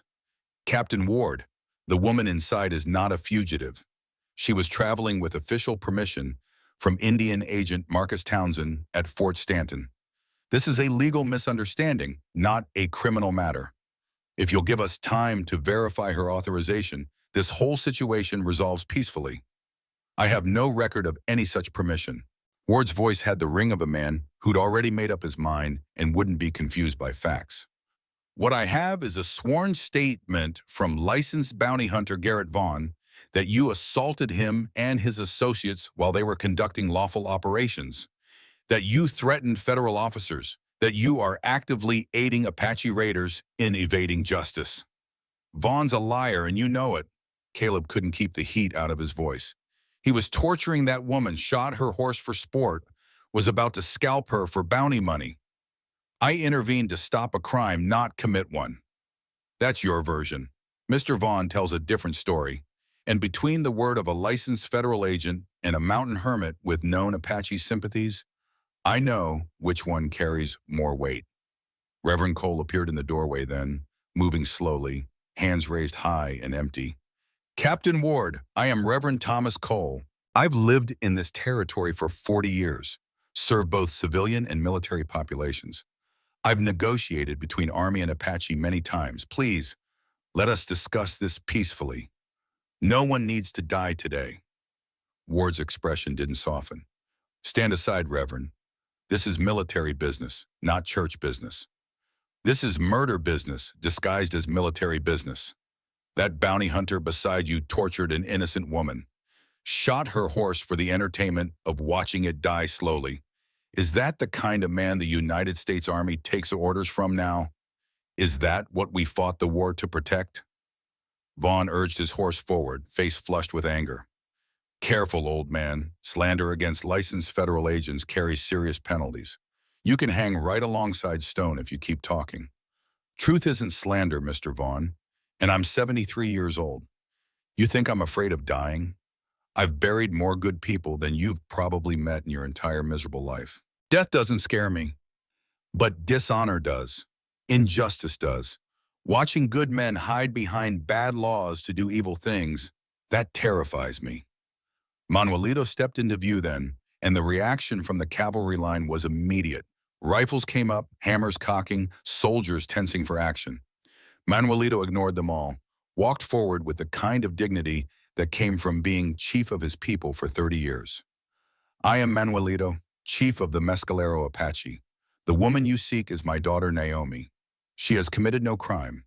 She was scouting for our people with written permission from Agent Townsend. We have papers to prove this." "Show me these papers," Ward demanded, voice dripping skepticism. Manuelito withdrew the leather pouch from inside his shirt, handed it to one of his warriors who approached the cavalry line carefully, placed it on the ground, then backed away. A soldier retrieved it, brought it to Ward. The captain examined the documents with the air of a man looking for reasons to reject them rather than reasons to accept them. "These could be forged, the signature could be faked. I have no way to verify their authenticity here and now. Marshal Ezra Grant sent a telegraph to Agent Townsend 2 days ago requesting verification," Caleb called out. "The response should arrive today, maybe this morning. All we're asking is for you to wait a few hours, let the legal process work. Let truth emerge before you start hanging people." Ward's smile was cold and terrible. "I don't answer to Town Marshal Stone. I answer to federal authority, and federal authority has given me broad discretion in dealing with the Apache problem in this territory. If I determine that someone is aiding hostile Indians, if I determine that they represent a threat to settler safety, I have legal authority to act immediately and decisively. He gestured to the wagon with the gallows. I brought that specifically for you, Stone. You and any other traitors who value savage lives over civilized order. By noon today, you'll be dancing at the end of a rope, your Apache friends will be dead, and this entire affair will serve as an object lesson about the price of treason. The words fell like stones into deep water. Final. Irrevocable. Ward had come here with his mind made up, with orders or permissions that gave him legal cover for murder. Nothing Caleb said was going to change that, but maybe he didn't need to change Ward's mind. Maybe he just needed to buy time. Captain, I'm asking you as one soldier to another, give us until noon, just a few hours. If verification comes through from Townsend, you ride away with your reputation intact, your conscience clear. If it doesn't come through, we surrender peacefully. No fight, no casualties. You have my word on that. For a moment, something flickered in Ward's eyes. Some memory of honor, of the soldier he'd been before grief broke him. Then it was gone, drowned in the bottomless well of his hatred. You think I don't know what you're doing, Stone? Stalling, playing for time, hoping something will change, some miracle will arrive. I've seen this tactic before. It doesn't work. You have 1 hour to surrender the Apache woman and yourself for lawful execution. If she doesn't come out, if you don't come out, we come in. And when we come in, everyone dies. The old preacher. Anyone helping you, everyone. Their blood will be on your hands. Ward turned his horse, began riding back toward his line. Vaughn followed, but not before shooting Caleb a look of pure triumphant malice. Caleb stood on the porch, mind racing through impossible options. Fight and everyone dies. Surrender and he and Naomi die, but maybe the others survive. Run and Ward hunts them down anyway. Every path led to death. He will not wait 1 hour, Manuelito said quietly. He will attack sooner. This is tactic. Tell you 1 hour, attack in 30 minutes, catch you unprepared. I know. We need to prepare for assault now. They moved back inside. Caleb opened the root cellar, found 3 pale faces looking up at him. Jesse's eyes were wide with fear, but also determination. Sarah looked grim, but resolute. Naomi looked like she was preparing to die with dignity. You heard? Caleb asked. Every word, Sarah said. That man's insane. He's going to murder everyone here and call it justice. Probably, which means we need to be ready to defend ourselves. He looked at Jesse. Son, I need you to stay down here no matter what happens, no matter what you hear. You understand? Even if you hear shooting, even if you hear me calling for help, you stay hidden. You're the only one who can tell the true story of what happened here if we don't make it. Pa, please. There has to be another way. There isn't. Not anymore. Ward's decided. Now we just have to make sure some of us survive to bear witness. Naomi stood, climbed from the cellar despite Sarah's protests. I will not hide while others die for me. This is my burden. I should carry it. No, Caleb's voice was firm. You hide because your death solves nothing. If you surrender, Ward hangs you and then attacks us anyway for helping you. Your survival is the only victory we can win here. You serve, you tell your people what happened, you make sure this story spreads. Make Ward famous for all the wrong reasons. That's how we fight back. Before Naomi could argue, the sound of hoofbeats approached from the south. Different rhythm. Single horse, moving fast. Everyone tensed, reached for weapons, then relaxed slightly when they recognized the rider. Ezra Grant pushing his bay mare hard, waving a piece of paper in his hand like a battle flag. He rode straight through the cavalry line without stopping, ignored Ward's shouted orders to halt, pulled up at the cabin so hard his horse nearly sat down, vaulted from the saddle with the paper held high. Verification. Got the telegraph from Agent Townsend this morning. He was breathing hard, words tumbling out rapid fire. Naomi, daughter of Manuelito, authorized scout for Mescalero relocation. Permission granted in writing dated October 15, 1875. Travel authorized through New Mexico territory for purpose of finding suitable land for peaceful relocation. Not hostile, not wanted, not subject to bounty. Full cooperation requested from all federal personnel, including Army units.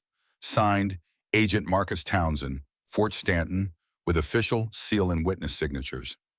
He thrust the telegram toward Ward, who'd ridden up behind him looking furious at the interruption. There's your verification, Captain. Official communication through federal channels. She's legal. The bounty claim is completely invalid. Time to pack up your gallows and go home. Ward snatched the telegram, read it with eyes that seemed to be looking for any excuse to reject what it said. His face went through several shades of red and purple as he processed the implications. Beside him, Vaughn looked like he'd swallowed broken glass. This changes nothing, Ward said finally, his voice tight with barely controlled rage. Stone still assaulted federal agents. He still threatened licensed bounty hunters. He still harbored someone he believed was wanted, regardless of her actual legal status. He intervened to stop torture, Ezra countered, voice hard as iron now. That's not assault, that's righteousness.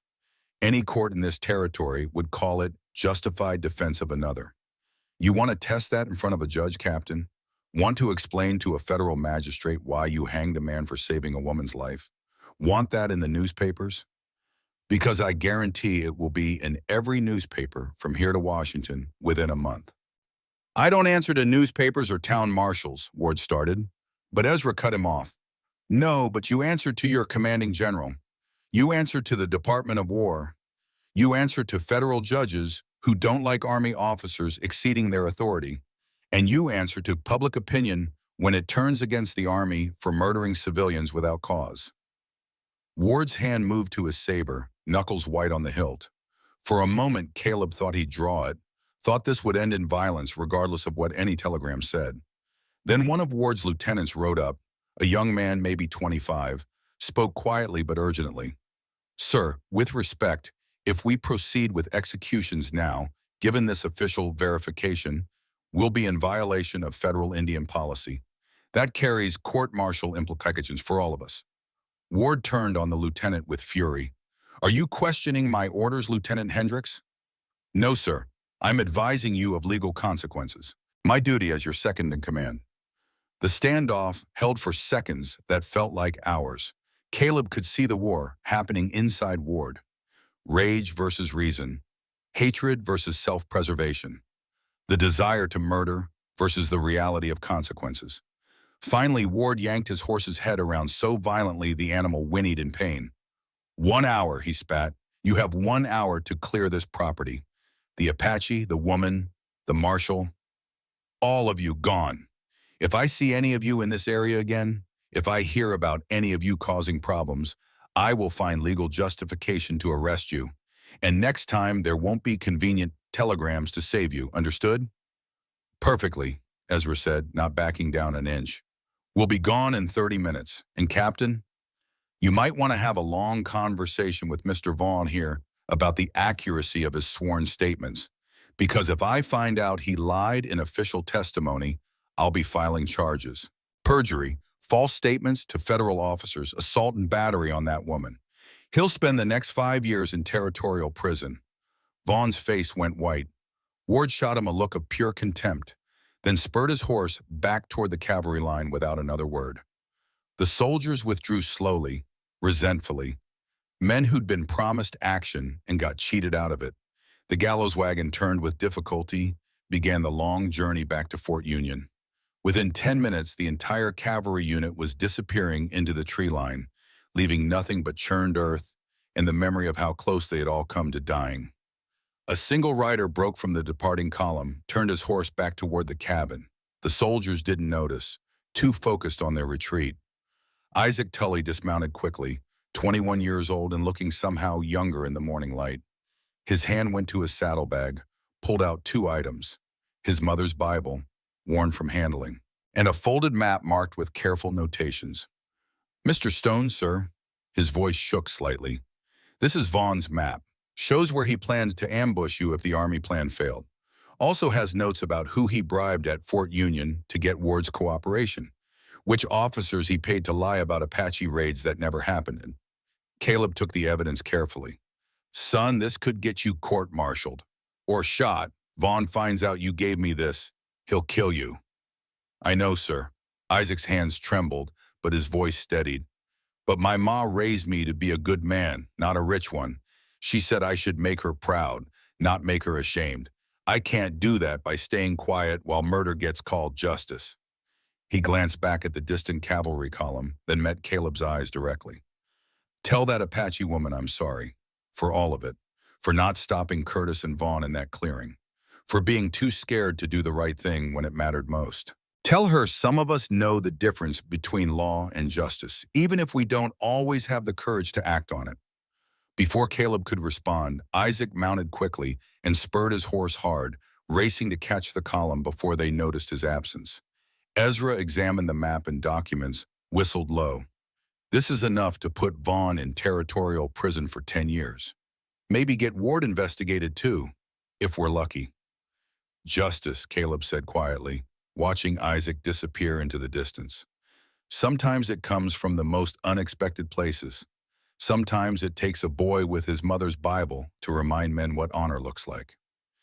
Caleb stood on his porch, shaking so badly he had to lean against the support post. Ezra dismounted, came to stand beside him. That was closer than I'd like, the marshal said quietly. How'd you get the telegram so fast? I thought it would take another day at least. Townsend responded within hours of getting my message. Said he'd been worried about Naomi, that she was 3 days overdue from scouting. He was about to send warriors to search for her. When he heard what happened, he got furious, sent the verification immediately with orders for me to make sure she was safe. Manuelito appeared, embraced Ezra with the kind of respect reserved for men who'd proven themselves allies. You saved my daughter's life, Marshal. This debt we will remember. Just doing my job, making sure the law protects people instead of persecuting them. Sarah and Reverend Cole emerged from the cabin, helping Naomi up from the root cellar. Jesse came last, looking around at the empty landscape with disbelief. Is it really over? The boy asked. For now, Caleb said. But Ward meant what he said. We need to be gone before he changes his mind, before he finds some legal loophole to justify coming back.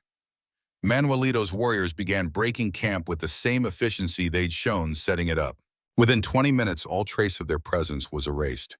Naomi came to Caleb one final time, took both his hands in hers. You gave me my life back twice now.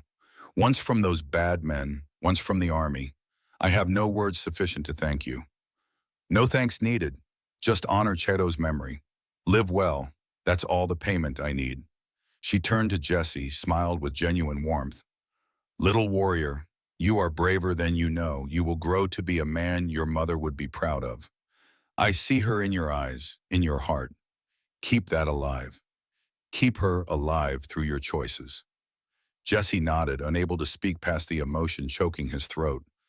Dakota approached, offered Jesse something wrapped in leather. The white boy unwrapped it carefully. Found a knife with a carved bone handle. Beautiful workmanship. For you, Dakota said in halting English. Brother, remember. I will. I'll remember everything. Wait. The Apache mounted up, Naomi riding double with one of the warriors since Sunka was still healing from his wound. Manuelito paused before leaving, spoke to Caleb one final time. You are welcome among the Mescalero always, Caleb Stone. If ever you need help, if ever you face trouble, send word. We will come. This I swear on my wife's memory and my daughter's life. Then they were gone, riding north toward the mountains, 6 warriors and 1 woman who'd been saved by strangers who became something more. The sound of their horses faded slowly until only silence remained. Sarah and Reverend Cole prepared to leave as well, their wagon loaded with the supplies that hadn't been used, thank God. You did good here, Caleb, Sarah said as she climbed to the driver's seat. Rachel would be proud. I'm proud. This whole territory should be proud, though most of them won't ever know what really happened. That's fine. We don't do right things for recognition. We do them because they're right. Spoken like your wife. She trained you well. They rolled away south towards Silverton. Ezra lingered longest, sharing a final cup of coffee on the porch while the morning sun climbed higher. Ward's going to be a problem going forward, the marshal said quietly. Man like that doesn't forget humiliation, doesn't forgive being shown up by civilians in town law. You need to be careful, Caleb. Watch yourself. Watch Jesse. I know. We'll be careful. Might spend more time in town for a while, less time isolated out here. That's probably wise. And Vaughn, he's lost a $200 bounty because of you. Men have killed for less. He'll want revenge, legal or otherwise. Then he can get in line. Seems like I'm collecting enemies. You're collecting the right kind of enemies. The kind that mark you as a decent man. Ezra stood, offered his hand. You ever need help, you send word. Ah, Satan, I'll come running. Same to you, Marshal, same to you. Ezra rode away, leaving Caleb and Jesse alone on their property for the first time in 3 days. The sudden quiet was almost disorienting after all the chaos and noise and constant tension. Jesse broke the silence first. Pa, what happens now? Caleb looked at his son, saw the boy who'd grown up considerably in 72 hours, saw the beginning of the man he had become, shaped by these events in ways that would echo through his entire life. Now we finish that gate we started 4 days ago. We build that fence proper. We get back to the work that matters. They walked to the workshop together, father and son. The mortise and tenon joint waited exactly where they had abandoned it, the wood unchanged, the principles unaltered. Jesse picked up his tools without being asked, examined the work he'd been doing before the world turned upside down. Show me again, he said, how to get the fit perfect. I want to do this right. Want to build something that lasts. Caleb smiled, felt some of the tension drain from his shoulders. This was what mattered, not the soldiers or the threats, or the near-death experiences. This moment, this work, this transfer of knowledge from father to son. Watch close. The secret is patience. You test the fit, shave a little, test again, work slowly. Let the wood tell you what it needs. Rush it, and you'll ruin the whole piece. They worked through the morning, occasionally pausing to look up and scan the tree line, old habits that wouldn't fade quickly. But slowly, gradually, the rhythm of the work took over. The careful strikes of the hammer, the precise cuts of the chisel, the satisfaction of seeing pieces fit together perfectly. By noon, the gate was finished. They hung it together, tested the swing, adjusted the hinges until it moved smoothly without binding. It was good work, honest work, the kind that would last for decades. There, Caleb said, stepping back to admire their handiwork. That's a gate your grandchildren will use someday. That's the kind of craftsmanship that matters. Jesse ran his hand along the wood, feeling the joints that had no nails, the fit that was perfect. Ma would have liked this, wouldn't she? Would have said it showed good character. She would have loved it, would have said it proved you can build things that last even when the world tries to tear everything down. They stood together in comfortable silence, examining their work. Judge appeared from wherever he'd been patrolling, sat between them, calm now that the danger had passed. Pa, Jesse said after a while, I was scared. When the soldiers came, when Wardaw was talking about hanging Mo, I was more scared than I've ever been in my life. I know, son, I was terrified too. But you didn't show it. You stayed calm, stayed strong. How'd you do that? Caleb considered the question carefully. Being scared and acting brave aren't opposites, Jesse. They're the same thing happening at once. Courage isn't not being afraid. Courage is being absolutely terrified and doing the right thing anyway. Your ma taught me that. She was scared of dying, scared of leaving us alone, but she faced it with grace and strength because she knew we'd be watching, learning how to face our own hard times by watching how she faced hers. Jesse nodded slowly, absorbing this wisdom. I want to be like that, like her, like you. Want to be the kind of man who does right even when it's hard. Then you're already halfway there. Wanting to be that kind of man is the first step. The rest is just practice and choosing right over easy every single day for the rest of your life. The afternoon stretched ahead of them, peaceful and ordinary. They had fence work to finish, tools to clean and store properly, a cabin to restore to normal after days of being an armed camp. Simple work, honest work, the kind that gave life meaning and structure. As they worked, Caleb found himself thinking about the people who'd stood with him. Ezra risking his career to send that telegram, to face down Ward with nothing but a piece of paper and righteous fury. Sarah bringing supplies and support when she could have stayed safe in town. Reverend Cole offering to negotiate to place his elderly body between soldiers and civilians. Manuelito trusting a white man based on nothing more than a dead friend's memory. And Jesse, his 12-year-old son, staying calm in the root cellar, trusting his father to handle things. Being brave when every instinct must have screamed to run or panic. Rachel had been right about people.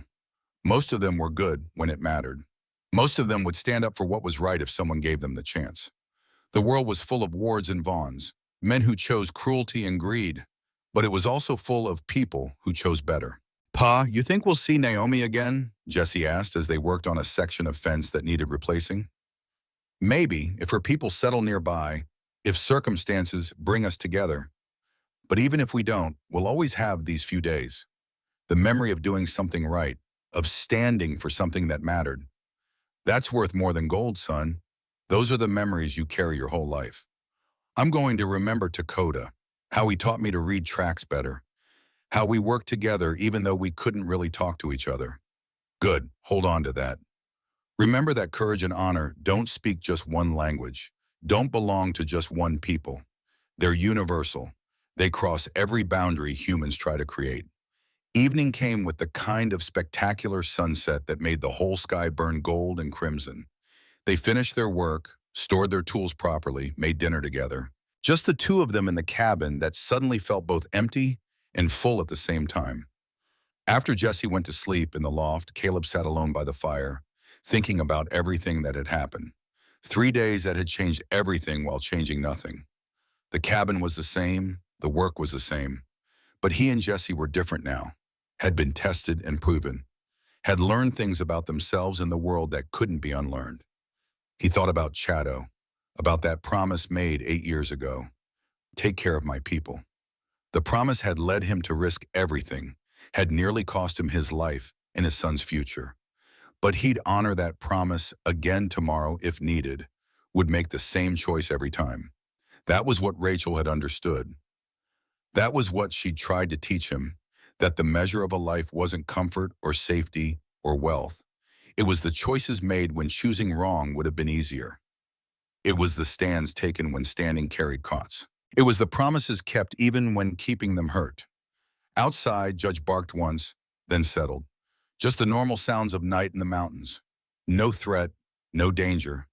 Just the world continuing its ancient patterns, uncaring about the small dramas of people trying to do right in a universe that didn't grade on effort. Caleb climbed to the loft, lay down beside his sleeping son. Tomorrow they'd continue the fence work, fix the sections that needed attention, maintain what they'd built. Simple work, honest work, the kind that mattered. For now, they were alive. They were together. They had done the right thing even when it cost them almost everything. Rachel would have been proud. Chado would have been satisfied. That was enough.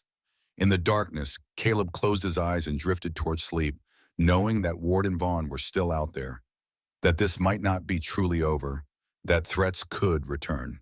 But tonight, they had peace. Tonight, they had earned rest. Tomorrow would bring its own challenges. Tonight, peace was sufficient. But peace, as Caleb had learned in 40 years of living, was always temporary in this territory. The winter passed slowly. The fence stood strong through January snows and February winds, testament to proper craftsmanship and patient hands. Jesse worked beside his father most days, their conversations growing shorter as understanding deepened. The boy had changed after watching 30 soldiers arrive with the gallows. Some innocence had burned away, replaced by something harder, more aware. The letter arrived on a gray March morning, delivered by a postal rider who wouldn't meet Caleb's eyes. Federal court summons, Captain Harrison Ward, plaintiff. Charges, interference in military operations, harboring fugitives under federal bounty, conspiracy to obstruct lawful authority. Trial date, April 15, 1876, Santa Fe Territorial Court. Failure to appear would result in immediate arrest warrant and seizure of all property. Jesse read over his father's shoulder, his face pale. Ward said he'd find a way. He did. Caleb folded the paper carefully, his hands steady despite the rage building in his chest. Man keeps his promises. I'll give him that, even the evil ones. What do we do, Pa? Caleb looked at his son, then at the fence line they had repaired together, at the cabin Rachel had loved, at the workshop where 3 generations of knowledge hung on the walls. Everything they had was here, everything that mattered. We fight, but we fight smart, the way your ma would have. We don't just show up and hope for mercy. We build a case. We get witnesses who will testify to truth. We get Agent Townsend's written statement. We make Ward prove every single lie Vaughn told under oath. And if we lose? The question hung between them. If they lost everything. The cabin, the land, possibly their freedom. Then we lose knowing we stood for what was right. Your ma used to say that how you lose tells more about your character than how you win. We'll lose with our heads high if it comes to that. But Caleb Stone didn't plan on losing. The trial lasted 3 days in a Santa Fe courthouse that smelled of tobacco and old wood. Ward brought an impressive array. Vaughn, who lied smoothly under oath about being attacked without provocation. Curtis Drummond, who swore Caleb had threatened to kill them all. A dozen soldiers who testified they'd witnessed Caleb harboring hostile Apache raiders. Caleb brought truth, though truth was a harder sell than lies wrapped in official language. Ezra Grant testified about finding Naomi tortured, about Vaughn's history of violence, about riding hard to get verification that saved lives. Sarah Brennan testified about bringing supplies to help defend innocent people against illegal execution. Reverend Cole, 73 years old and shaking with arthritis, stood in that courtroom and called Ward's actions an abomination before God and law both. Agent Marcus Townsend sent written testimony, signed and sealed, stating that Naomi was under federal protection, that any attempt to harm her violated Department of Interior policy, that Caleb Stone had acted as an agent of basic human decency in circumstances that demanded it. The judge was a man named Thornton, 68 years old, who'd served on the territorial bench for 30 years. He'd seen everything, believed little, and cared only about what could be proven. He listened to 3 days of testimony, then he rendered judgment. I find the charges without merit.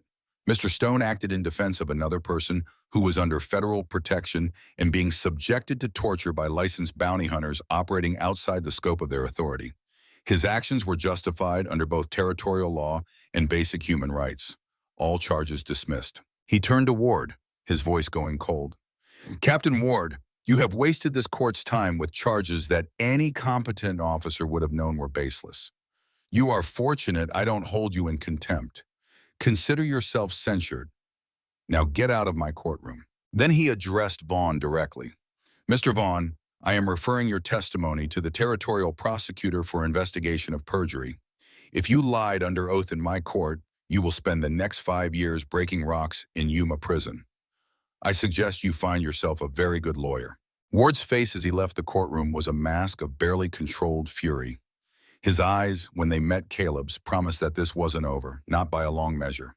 But for today, they'd won. 5 years later, spring 1881, Jesse Stone, 17 years old now, and standing 6 feet tall, worked the fence line with the same careful attention his father had taught him. The gate Caleb had built in November of 1875 still swung true. The mortise and tenon joints still tight after 6 winters. Good work, built proper, lasted exactly like Pa had promised. A rider approached from the north, moving at an easy pace. Jesse recognized her before she was close enough to call out. Some things you didn't forget even after 5 years. Naomi sat her horse with the same natural grace he remembered, though she was a woman fully grown now, 29 or 30, wearing traditional Apache dress and a silver belt that caught the morning sun. The Appaloosa she rode moved with Sunka's distinctive gait. His son, maybe, or grandson. Little warrior, she said, smiling as she dismounted, though not so little anymore. Naomi. Jesse found his voice tight with emotion he hadn't expected. It's good to see you. Really good. She looked around the property, taking in the well-maintained buildings, the straight fence lines, the workshop with its door standing open. Your father, I had hoped to see him, to thank him properly for all he did. Jesse's throat closed. He'd known this moment would come eventually, had practiced the words, but they still hurt to say. 2 years ago this past winter, his heart gave out one morning while we were working on the barn roof. Quick, painless, the doctor said. He's buried up on the hill next to Ma, where he wanted to be. Grief flickered across Naomi's face, genuine and deep. I am so sorry, Jesse. I wanted to thank him and one more time. To tell him that my people found good land near the Rudoso, that we are surviving, that his promise to Chado continues to echo through our lives. He knew. Before he died, he told me the fence would speak for him after he was gone. Said that's how men like him continue, through the work that remains and the sons who remember. Naomi walked to the gate, ran her hand along the wood, felt the perfect joints that required no nails. He taught you well, everything he knew, everything that matters. How to build things that last. How to keep promises even when they cost you to everything. How to see that honor doesn't have a color or a language. She pulled something from her saddlebag. The photograph, Chado and young Naomi, the one they'd shared that first night in the cabin. The edges were worn now, handled often. For you, to remember that promises kept echo through generations, that what your father did mattered beyond his lifetime. Jesse took it carefully, the weight of it somehow heavier than paper should be. I have a son now, Thomas, 2 years old. When he's old enough, I'll teach him about the fence, about Chado, about doing right even when the law says otherwise. Then Caleb Stone is not truly gone. He lives in the work, in the teaching, in the choices you make every day. She mounted her horse, settled into the saddle. If you ever need help, Jesse Stone, send word to the Mescalero near Ruidoso. We remember. We will always remember. Same to you. If you ever need anything, you know where to find us. She rode away north, disappearing into the pine forest the way her people always had, leaving Jesse standing at the fence his father built. He looked at the photograph in his hands, at Chado's face, at young Naomi's eyes that held the same strength they held now. Inside the cabin, his wife Mary called that dinner was ready. His son Thomas laughed at something only 2-year-olds found funny. Life continued, built on the foundation of choices made by people who came before. Jesse walked to the workshop, hung the photograph on the wall next to his father's tools. Someday Thomas would ask about it. Someday Jesse would tell him the whole story, about the woman who was tortured and the man who saved her, about promises made to the dying and kept by the living, about fences built proper that spoke for their builders long after voices went silent. The gate would stand for generations, testimony to craftsmanship and character both. Some things, built right with honest hands and honorable hearts, lasted forever.